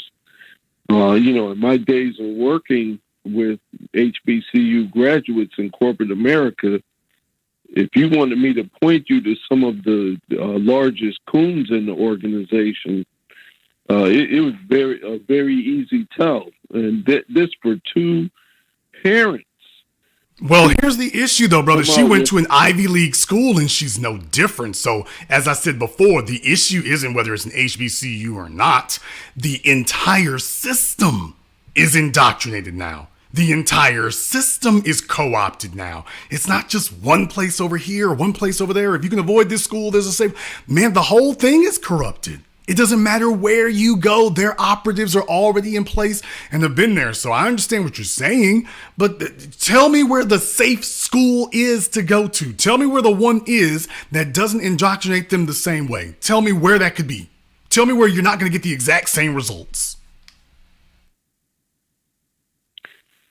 It's just a special kind of coonery that comes from those HBCUs. But you're right. Okay. Thank you very much for giving this call here tonight. Like I say, it's like in the NFL and everything. It doesn't matter where they come from. The whole system is corrupted. The whole system is contaminated. You got to throw the whole damn thing out. Caller from area code 973. You're on live with the Black Channel. What's your name? Where you calling from? Yes, hello. This is Rodney from East Orange, New Jersey. Rodney from East Orange, New Jersey. What's on your mind? Well, what's on my mind is this. I wonder if you agree with me, but this looks like there's a bigger end game on eliminating our race as a whole. By one, undermining the black male, left and right, and I have nothing against what they call black girl magic, but I never hear anything positive about black males. Do you? Well, I mean, that's the entire point there, is to subvert the conversation. Because if they cared about black women so much, Breonna Taylor wouldn't still be waiting for justice. Ayanna Jones, Rakia Boyd, the list goes on and on. So if they really gave a damn about black women, it would be different. Just keep in mind, Kamala Harris is in the vice presidency. I talked about Loretta Lynch. They've assumed the powers of government, and they have continued saying, oh, anything that's happened to black people, any police brutality, any white supremacists, they're not involved. They haven't punished anybody. They're not prosecuting anyone. So Kamala Harris is continuing Donald Trump's legacy, continuing Obama. So it's the same thing. It's about subverting the conversation. So you are correct. That's what it's about. Seeming like you're supporting some part of black society. It's like, oh, you wouldn't want to talk about against black women, would you? And meanwhile, they're getting black women into place who do nothing for black people. So they just want to see how many black people are left who will fall for symbolic gestures. Thank you very much for giving us a call tonight. Let me get caller from area code 405. You're on live with the Black Channel. What's your name? Where you calling from? Yeah, this is Wynn calling out of Oklahoma City, Oklahoma. Wynn out of Oklahoma City. What's on your mind? Boss man, let me just say, of course, that, of course, with Kamala, of course, Judge Joe Brown done a whole bit on her, so you can just Google that. But with what we're dealing with the U.S. Constitution, of course, I mean, most of these amendments, first and foremost, the U.S. Constitution is really the first affirmative action plan for white people, actually, if you go there. A lot of these immigration laws have been designed for really the white population to remain in dominance and control, of course, since the 60s. And none of these so-called lawyers that have been put in place, and I'm going to specify by saying black lawyers, black House of Representatives, black senators, the DAs, I mean, of course, up to the black president that didn't do anything for us, addressed, basically slavery being a reason why all of the resources were maldistributed to the white society, right? So nobody is really, I mean, we have, certain people like yourself, which you're doing an excellent job. But, again, when you talk about just this whole system, like these people, they get on, they got their little twos and fews, and they're satisfied with getting a little payout that the black taxpayers are paying for. And that's the whole point of it. The point is to make sure they have representatives who don't actually do anything. That's the real point. And that's what the window dressing is about. You have symbolic people, you have figureheads, they put them in a position where everybody can see them. And then once they get them in the position, then they disappear. Just like Kamala Harris. They put her in position and then the heifer was disappeared the very next day. It's like vanishing to a black site. Thank you very much for giving us a call. Let me get caller area code 808. You're on live with the Black Channel. What's your name? Where you calling from? Evening, Jason. This is Lee from Honolulu. Lee from Honolulu. What's on your mind? There's an article from a sister judge in Alabama who spoke on Brown Jackson. She's, in my opinion, she's basically a shoo-in. She made her bones ruling against some employees at Lockheed Martin. 5,500 black employees were suing them for discrimination. There was an agreed-upon $22 million settlement for the employees. All she had to do was sign off of it as a judge, and she not only didn't sign and rule against them, she ruled against them to the point where they could no longer even pursue the case. So, if they want to, if she needed to prove that she's on Team White Supremacy, boom, there it is. I mean, yeah, so definitely. I think she's definitely choose. They don't choose them by accident. Anybody who thinks this was an accidental choice or it was a fluke or they don't know what they're getting, no, they know her. They have given her a complete colonoscopy. They know exactly what they're getting. Thank you very much for giving us a call. And see, black folk need to be the same way. We need to know exactly what we're getting. We need to know exactly what we're supporting. We need to know them from stem to stern. We need to know they're solid. We got to actually know that. This idea that, well, everybody who black like that, they understand. And you're getting a rude wake-up call, whether it's from the immigrants, whether it's from your academic class, whether it's from your corporate class, you're getting a rude-ass wake-up call. No, everybody who walks out here, the prison yard, got to show your damn paperwork. Everybody who comes out here, the prison yard, you have to show your damn paperwork, period. Anybody who don't show the paperwork, that's a wrap. Caller from area code 703, you're on live with the Black Channel. What's your name? Where you calling from? Hi, my name is Michelle out in L.A. All right, Michelle in L.A., what's on your mind? Yes, if we know that these are puppets and they're being picked by white supremacists, how do we stop this from happening if they're being picked by these people? First order from the workplace. The first order of business here. There are things we can do and there are things we cannot do, okay? But the first order of business is we can stop going along with the damn program and aiding and abetting in our own oppression and undermining. That's the first thing we can do. You cannot be solidly reliable to dismiss every act of white supremacy that Joe Biden hands out. You can't sit up here and be reliable to do something like that. You can't sit up here and keep making excuses for the means by which they sit up here and discriminate against us and lift up everybody else. You can't be shy about that. The reason why these folks are going into damage control mode now is specifically because we're having a different conversation amongst ourselves. This is not the civil rights generation anymore. This is a specific conversation that we are having amongst ourselves as a people. So the first thing is we have to have an agenda, which we're late to the dance. Let's be very, very clear. We're late to the dance because up until now, the agenda was integration. If the civil rights generation, remember Joe Biden and Bill Clinton, integration was what they were going for. So what does that tell you? What Ketanji Brown was going to do? That was it. That was the goal right there. There it is. There it is. Our generation is really the first one that has gone back and been 10 toes down to say that's not the agenda. The agenda is empowerment. The agenda is tangibles. The agenda is defeating white supremacy. It is not making somebody there comfortable with us and make them think we're safe, reliable Negroes. The agenda is empowering ourselves. This is the first time in modern history that we as a people talk about this on a mass scale. This is the first time. So what you're seeing is the ship beginning to turn, okay? We didn't get into this overnight. We're not going to get out of it overnight. But what it takes is now that they're responding to us as sharply as they are, they're responding so sharply. And please understand, I meant what I said. This piece that they did in the Washington Post, this was directed at us. It was like, okay, the whole thing, if y'all want to know what it was, the whole thing was to take the temperature of black society, to hand these women out and to see if we were going to do our homework, to see if we were going to do the documentation and the background check. They were just going to see, okay, what are we going to say? Or were we intellectually lazy? And we weren't. And you know it was true because your black academics and whatnot came running to the rescue. That was your proof. They got the phone call. They got the phone call from the White House. Michael Erdogan, get your ass out there. And go sit them down. And it didn't work. So what I'm saying is take a look at the reaction you got.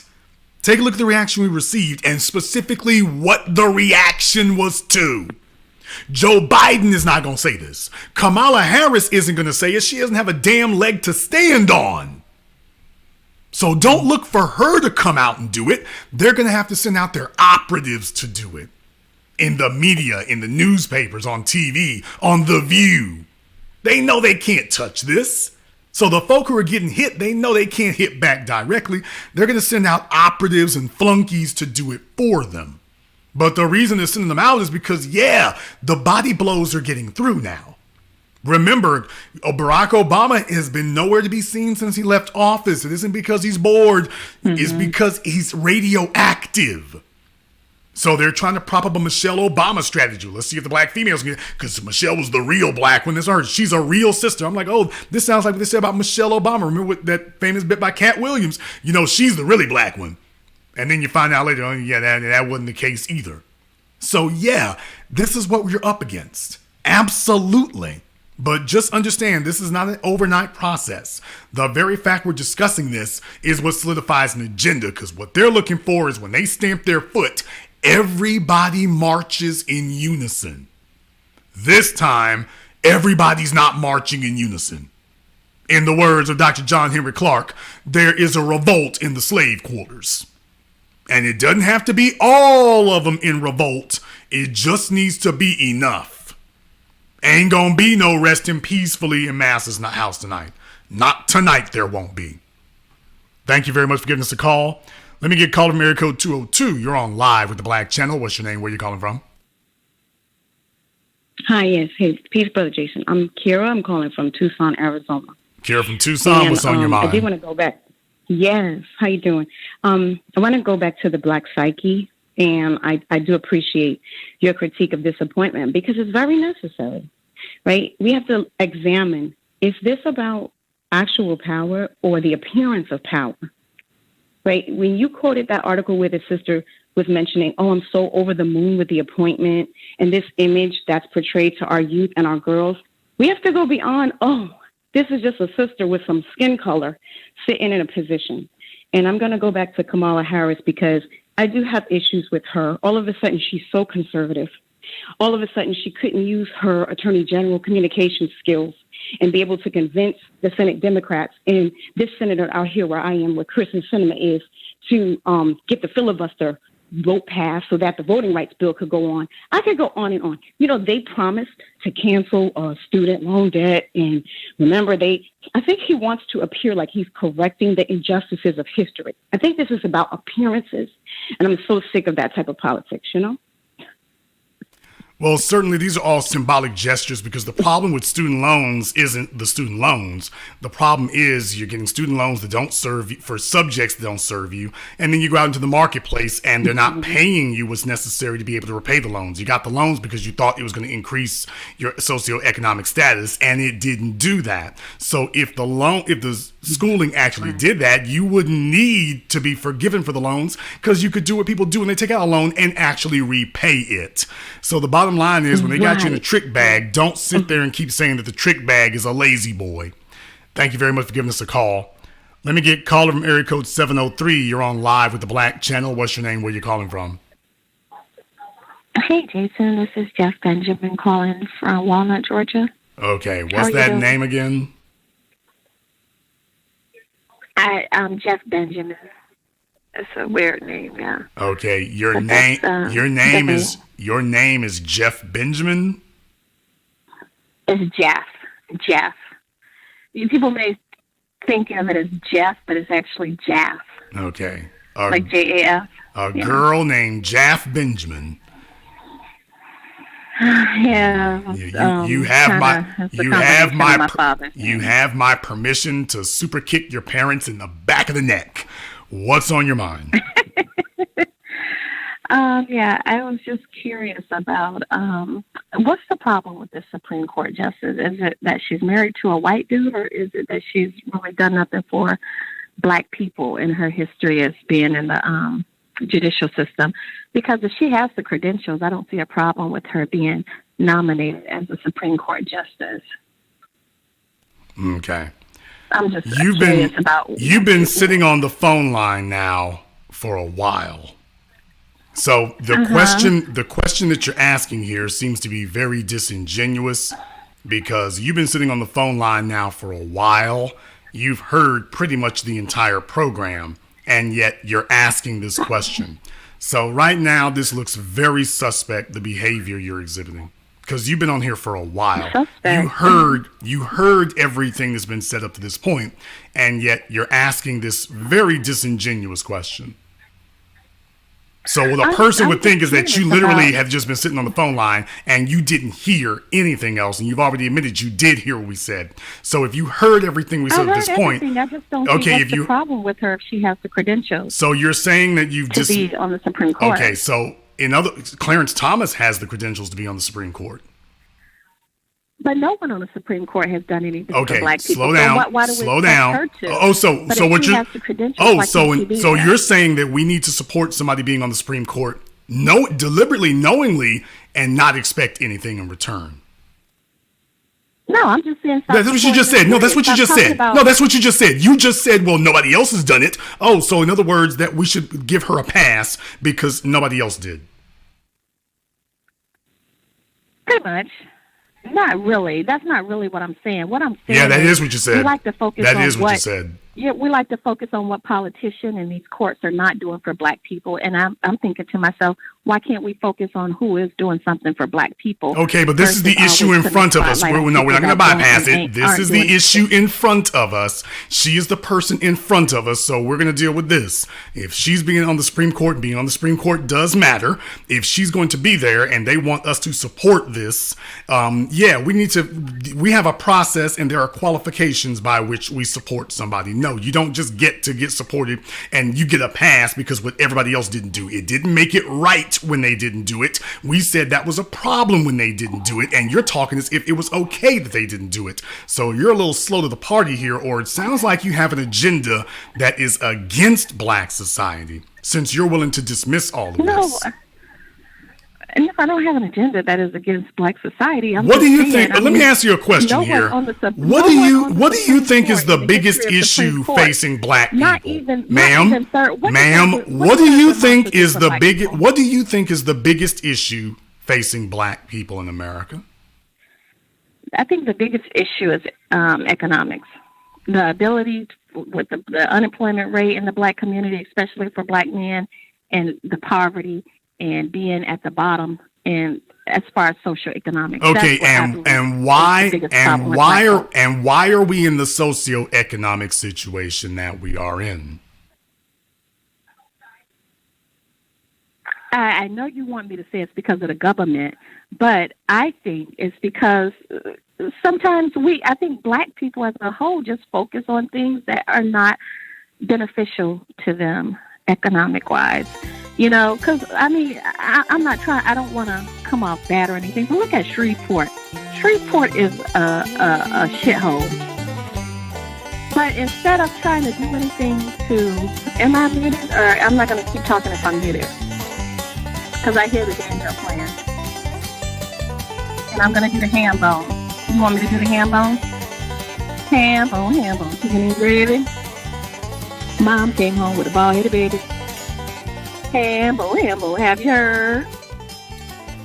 Mom came home and let out a turd. I mean, Jason Black, you're you can't win with you and Tariq. You can't win. Black folks cannot win, and especially if it's a black lady that they're trying to give opportunity to. You all seem to have problems with all black women that they're trying to give opportunities to. Now, if that was a black man married to a non-black woman, you would have no problem with her. Ma'am, I could ask you a lot of questions, but I only want to ask... Did you have me on mute? Ma'am, no, you were not muted. Be quiet, though. I could ask a lot of questions. I only want to ask one. How much do you weigh? What does that have to do with the price of tea? Because there's a specific type of female who mammies and coons this hard. There's only a specific type. There's only a specific type who comes out the gate bouncing this hard, ma'am. So I'm going to ask you a second time. How much do you, ma'am? If you're not going to answer the question, you got to go. So how much do you weigh, ma'am? How much do you weigh? Tell me how much you weigh. I'll tell you how much I weigh. No, ma'am. I asked you. I'm hosting my program. Are you going to answer the question, or are we going to enroll you in? Or are we going to have to enroll you in Jenny Craig and send you on your way? Which will it be? You don't have to enroll me in Jenny Craig, homeboy. Okay. I mean, this is just a game that you play. This is just a silly, immature game. Well, ma'am, what I'm going to do is I'm going to call the South Beach Diet people. See if we can get them to help you here. But like I say, I can hear the size 60. The phone became heavier when you got on the line. When you got on I felt the gravitational pull. My headset got heavier when I pressed the button to answer your call. My neck started straining a little bit. You know, it felt like, you know, you had the barbell across there. So I felt the weight. Was what I felt. So for something like that to happen, I said, yeah, you stomping a little bit too hard. You doing a little bit too much. You're doing a little bit too much. So, no, I mean, why does her weight matter? Because this is full-blown mammy. That's what that is. This is full-blown mammy. Is what it is. I felt like I had a hippo on the back of my neck for a minute there. You know when you got that overweight teacher when you were back in middle school and they leaned over you and whatnot? And oh God, get off me, get off me, get off me. Caller from area code 980. You're on live with the Black Channel. What's your name? Where you calling from? Good evening, brother. This is Jay from Miami by way of Fort Bragg, North Carolina. Jay from Miami, what's on your mind? First and foremost, brother, long-time listener, I want to say thank you for the game you've been putting down for years. In reference to this sister that they're putting in front of us, once you start bedwitching and the dudes start busting mayonnaise up in you, the brothers don't want you anyways. It's a new day. Cut the check, be one. Black first. Thank you very much for giving us a call. Let me get caller from area code 612. You're on live with the Black Channel. What's your name? Where you calling from? Hey, Jason. My name is Mally from Rochester, Minnesota. Okay, Mally from Rochester, Minnesota. Yeah, I just wanted to say that these self-hating Bedwenches are on alert, and they need to know that If your head of household is a white man, a vote or a nomination for you is not a black vote. And that's all I wanted to say. Be1. Okay, thank you for giving us a call here. Sounds like he laying on his back on the bed in there and everything with the footies on. Brothers, come on. Let me get caller Mirror Code 601. You're on live with the Black Channel. What's your name? Where you calling from? What's up, Jason? This is Jeremiah from Jackson, Mississippi. Jeremiah from Jackson, Mississippi. What's on your mind? Yeah, I'll make this quick. I ain't gonna be on here all day. This is again what Neely Fuller calls racial showcasing. They just gonna put her out there and act like everything is good. Black people, here's y'all nigga whites. And you know, we have political immaturity in black folks while we in this situation. We have not presented, besides Ice Cube, an agenda. Of course, the black media has, some of the grassroots, and the agenda, of course, reparations and qualified immunity. And, you know, I used to work in the government in state and city, local level. And what they do, they have training grounds, not just HBCUs out in the Jackson State, but it's not just HBCUs. And I met so many trim and proper Negroes that are not going to buck the system. They're going to try to give all these white companies these contracts in these local municipalities that are black. And I'm proud to say that I have a black woman, and I was blessed to find one that is fine, conscious, sophisticated, and that's what we need more of that. Thank you very much for giving us a call. Let me get caller from area code 203. You're on live with the Black Channel. What's your name? Where you calling from?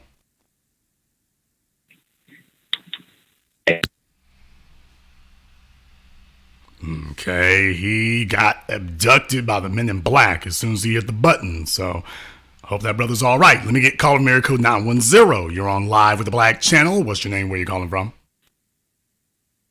Yes, this is Malcolm from Fayetteville, North Carolina. All right, Malcolm from where at in North Carolina? Fayetteville, North Carolina. Yeah, I know there was a previous Malcolm that called earlier. So, yeah, I'm a second Malcolm from Fayetteville, North Carolina. All right, Malcolm from Fayetteville. What's on your mind? Yes. With this woman being on the Supreme Court, it brought up the what's going on in California with the reparations task force. Do you think he's setting the deck since he knows we're not going to get off this whole cut the check thing for our reparations? Do you think this is one of his plays, Yes. I'm going to stack just in case? Yes. It's everything. Everything from Juneteenth is a federal holiday. Harriet Tubman on the $20 bill. A black woman on the Supreme Court. Notice he's trying to undermine the authority of black men, by the way. Down all those years being even under Obama's biracial ass, he's still holding a grudge about that, clearly. Well, Jason, what is it that we're seeing here? What is it that we're actually seeing? And what it is you're actually seeing is that, think about in those movies that you watch, okay? Think about in those movies that you watch. What happens in those movies, okay? What happens in those movies is when you're chasing somebody. You notice when you're chasing somebody in the movies and whatnot, like you're chasing them on foot, and then they go running through a mall or running through a restaurant or a store or something. What do they start doing? They start grabbing things and throwing them down behind them. You know, they grab a bookcase. You know, as he's running by, he tries to grab a bookcase and knock him down behind him. He's trying to trip up the people chasing him, you know. So the point is, he's not selecting those things. He's just grabbing anything that comes to hand. He's grabbing anything that comes to hand. Period. That's what's happening right now. Is anything okay, slow down.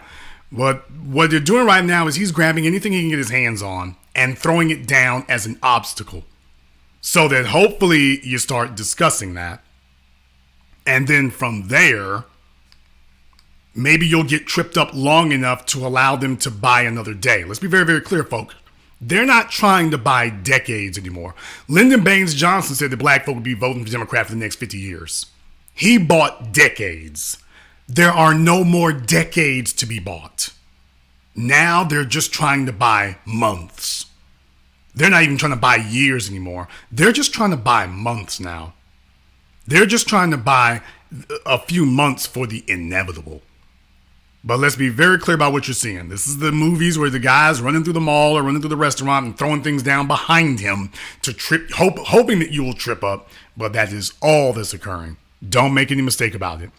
Thank you very much for giving us a call. Let me get a caller from area code 732. You're on live with the Black Channel. What's your name? Where you calling from?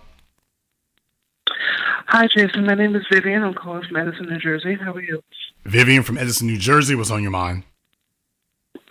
Basically, I just want to say, it's just really scary that we're in the 21st century and people are still getting caught up with the idea of a quote-unquote first black anything. You have to start questioning people. You have to ask why it is that this woman's being put in front of you.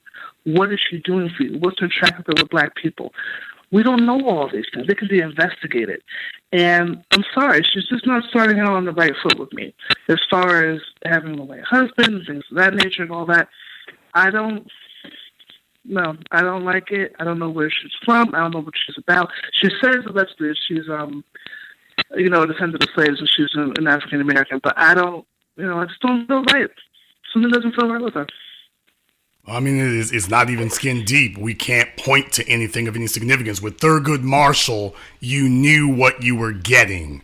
There was a reason that black folk made strides on the Thurgood Marshall, because just like the white men that they put on the Supreme Court before him, we knew what we were getting with Thurgood Marshall. He had a track record that you could track and see. You knew what you were getting with Thurgood Marshall. Everybody since then, Clarence Thomas was very clear what you were going to get there too. With this woman, when you have such a dearth of information, and the information that we do have isn't, as I said, the little bit of information we do have about her isn't flattering.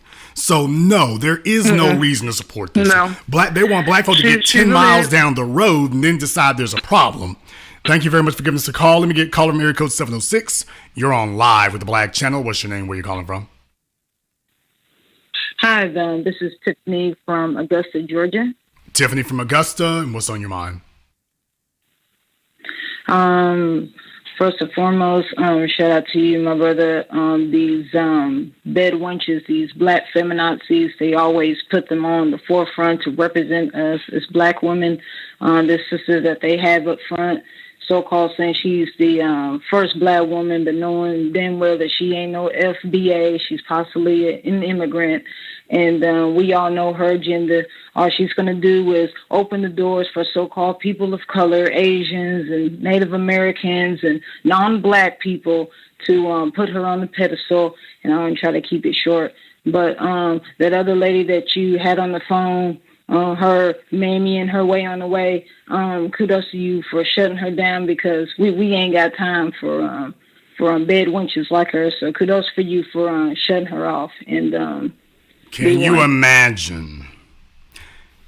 imagine how Ketanji Jackson Brown is going to vote on DACA? Can you imagine how she's going to vote on qualified immunity? Can you all imagine how she's going to vote on those kinds of things? Think that over for a few moments.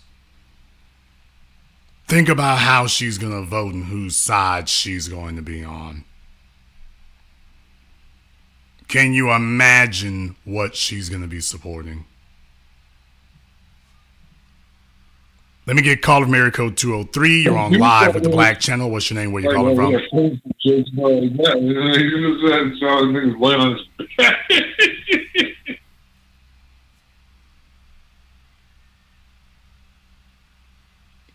Yeah, boy, niggas get drunk and they pick up the phone. Hey, I don't even really like this right here, What I want to know is she going to bring back Schlitz Malt Liquor Light? That's what I want to know. You going to the Supreme Court. Okay, but is you going to bring back Schlitz Malt Liquor Light? I miss the old one. If you ain't going to do that, cut my check so I can get my drink. And that's what I'm trying to find out is you bringing back the light. If you ain't going to do that, I ain't with you. All right. Well, he's cast his vote. We're brothers and sisters from around the world. Like I say, it's panned out exactly the way that we warned you here in the new black media. It's panned out exactly the way that we told you. And this is how it's going to be going here. Now, what they were checking to see is whether or not we were paying attention. Well, unfortunately for them, we've been paying attention. We've been paying attention, and it's not working out anywhere damn near sensible for them, because we've been paying attention this whole time. I'm going to get one more phone call here. Let me get caller from area code 412. You're on live with the Black Channel. What's your name? Where are you calling from? Good evening, Jason. My name is Robert. I'm calling from Pittsburgh, Pennsylvania. And I agree with the last caller. She started off on a wrong foot. Okay, Robert. Because Robert, did you call last night? No. Okay. I didn't. Robert from Pittsburgh. No, but go ahead. Yes. No, you already said you call once a week, and I want to honor that because I don't want to come against you in any type of way. And so I'll be calling next Sunday as well. She started like in Neely Fuller's book, his book that he wrote. He had a very poignant description of people who marry outside of their race and how they should be classified. So she, the saying all skin folk or kinfolk, she's a plant, and she's going to do the bidding of her husband, and they would not let her have the job if she was going to do anything that would be B1. That's what I like to say. I enjoy your program. I enjoy your insight. Thank you very much for giving us a call tonight. Please do give us a call again. Let me get caller from area code 562. You're on live with the Black Channel. What's your name? Where are you calling from? My name is Phyllis Williams. I'm calling from Los Angeles. Phyllis from Los Angeles. What's on your mind? Well, I'm pretty much agreeing with the brother that just left. Anytime a black woman marries a white man, you automatically have to know that something's in terms of her psyche, that you can go to bed every night with the man that raped your family. So that right there eliminates her entire mental process. The fact of the matter is that we have to realize as black people, we are never, ever, ever give up believing that we're ever going to get anything right from white people. It's not going to happen. Whoever they choose, just go in knowing that that's for them. Not for us. It's never going to be for us. The only thing that's going to be for us is we have to be for us. When we start being for us and stop paying attention to whatever they're doing, who cares what they're doing? I don't care if it's Democrat, Republican, Green Party, Pink Party. None of it is for us. Just accept that, realize that, and get our own agenda together. And we'll be a lot fun. And stop talking so much. We tell everybody everything. That's none of their business what our agenda is. Because you know what? As long as they don't know what our agenda is, they will keep guessing. Let them throw spaghetti up against the wall. I wouldn't give a shit. Whatever they do, I disagree with that completely, actually. People need to know what our agenda is. Our agenda does not need to be hidden. Our agenda needs to be front and center and in everybody's faces. You know why? Because their agenda is front and center and in everybody's faces. You can't accomplish an agenda that's hidden unless you are already a powerful majority. Now, if you're a powerful majority, then I suppose you could do that. I agree. But if you are of people trying to attain power, then no, your banner's got to be up, because a key component of getting people on code is everybody has to know. You want everybody to toe the line. But they can't toe the line if they're not already clear on what the line is to be towed. When I bought those billboards in New York City and across America talking about reparations or resign, Keisha Lance Bottoms and Lori Lightfoot and Governor Cuomo, when I did that, I put it in everybody's faces because that needs to be front and center. So when you're talking about illegals, when you're talking about gays, baby, they're having marches and parades and every damn thing else to let you know what the agenda is. So I understand your point in that there should be discretion and discipline. Oh, absolutely. They shouldn't know our tactics. They certainly shouldn't know our tactics or our numbers. Absolutely. They shouldn't know what tactics we're going to take. No, they're not invited to the barbecue. They don't need to know when we going to make our moves, when we make strategic moves. But as far as what the agenda is and what we want, everybody needs to be very clear on what the black agenda is. So when they attempt to approach us for the vote, slow down. We don't need to know our strategy. Okay, well, when they attempt to approach us for the vote, when they attempt to talk about us in the media, there's a reason why they'll understand. Yeah, your little bullcrap articles in the Washington Post are going to get laughed out of here because everybody knows what the agenda is for black people. You're just whistling into the wind. Yeah. So thank you very much for giving us a call here. Like I said, I agree with what she's saying. The only thing I would say, though, is that the agenda needs to be front and center. It needs to be front and center. Call from area code 925. You're on live with the Black Channel. What's your name? Where you calling from? Hey, my name is Marco. I'm calling from the West Coast Bay Area. Okay, Mark, from where at, sir? Hello? Oh, the Bay Area. Bay Area, California. Okay, let me try this one more can you hear time. Where are you calling from, Mark? Let's say Palo Alto, California. It's a small city outside of San Francisco. Hey, everybody knows Palo Alto, sir. What's on your mind? I just want to know what you thought about, what is it, HR 40? And if this lady here will be able to speak, do something about that. If you want to know what I think of it's only a HR study. 40, I have done an entire video when Sheila Jackson Lee first attempted to resurrect that thing. I did the definitive video that all the media outlets and everybody else is taking a look at. So I've covered that when it first happened. My position and stance on it has not changed. So what you want to do is you want to do a search on my channel here on YouTube, or D Tubman's probably going to post it in the chat here in just a minute. But we covered that quite some time ago, in depth, in withering detail. So definitely welcome to the, you must be new, welcome to the Black Channel. We covered this years ago. Definitely check it out and see about that. So yeah, for those of you who are new here, yeah, we are the ones who set the foundation. So we covered all this a long time ago. There's nothing to it.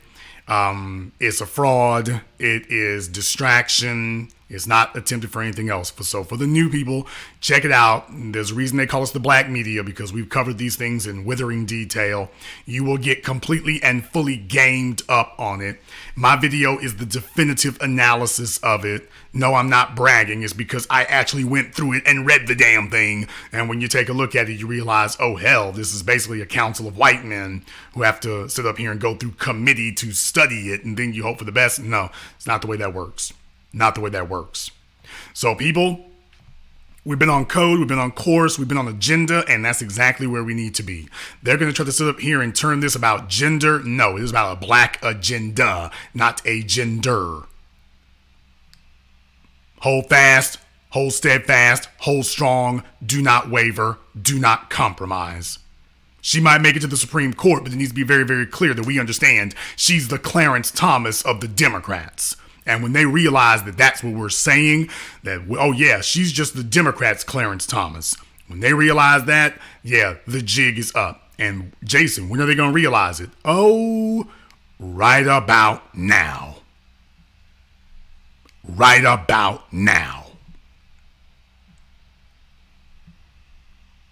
If you are new here to the Black Channel, welcome to the Haven of Intelligent Black Thought. We do this every weekend. Over 135,000 subscribers and rising. We are not a little thing. We are the Black Media. Click that red subscribe button. Click that yellow notification bell. Stay up to date with what we do. If you all haven't, by the way, if you all haven't actually signed up for my Twitter, you want to sign up over there and whatnot, I do a Twitter space about once a week over there.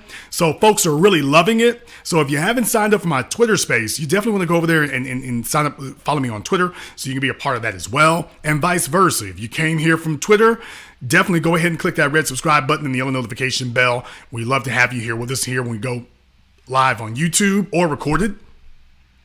And if you haven't been to our website, blackchannelfilms.com, you want to go there and check out our groundbreaking best-selling documentary work, 7 a.m., Gentrified, Race War, all available on DVD, on streaming, on Amazon. Go to blackchannelfilms.com. That is blackchannelfilms.com. Check it out. I want to thank everyone who has contributed to support tonight's program on PayPal or Cash App. Thank you so much for that. We appreciate that. Andrew L. is doing the most. I appreciate you too, brother. And to everyone who's joined us here tonight live, this concludes tonight's broadcast of the Black Channel. I am your host, your brother, your humble servant, the Black Authority. And until next time, my brothers and my sisters from around the world, remember, black is the future, and the future is uncompromising.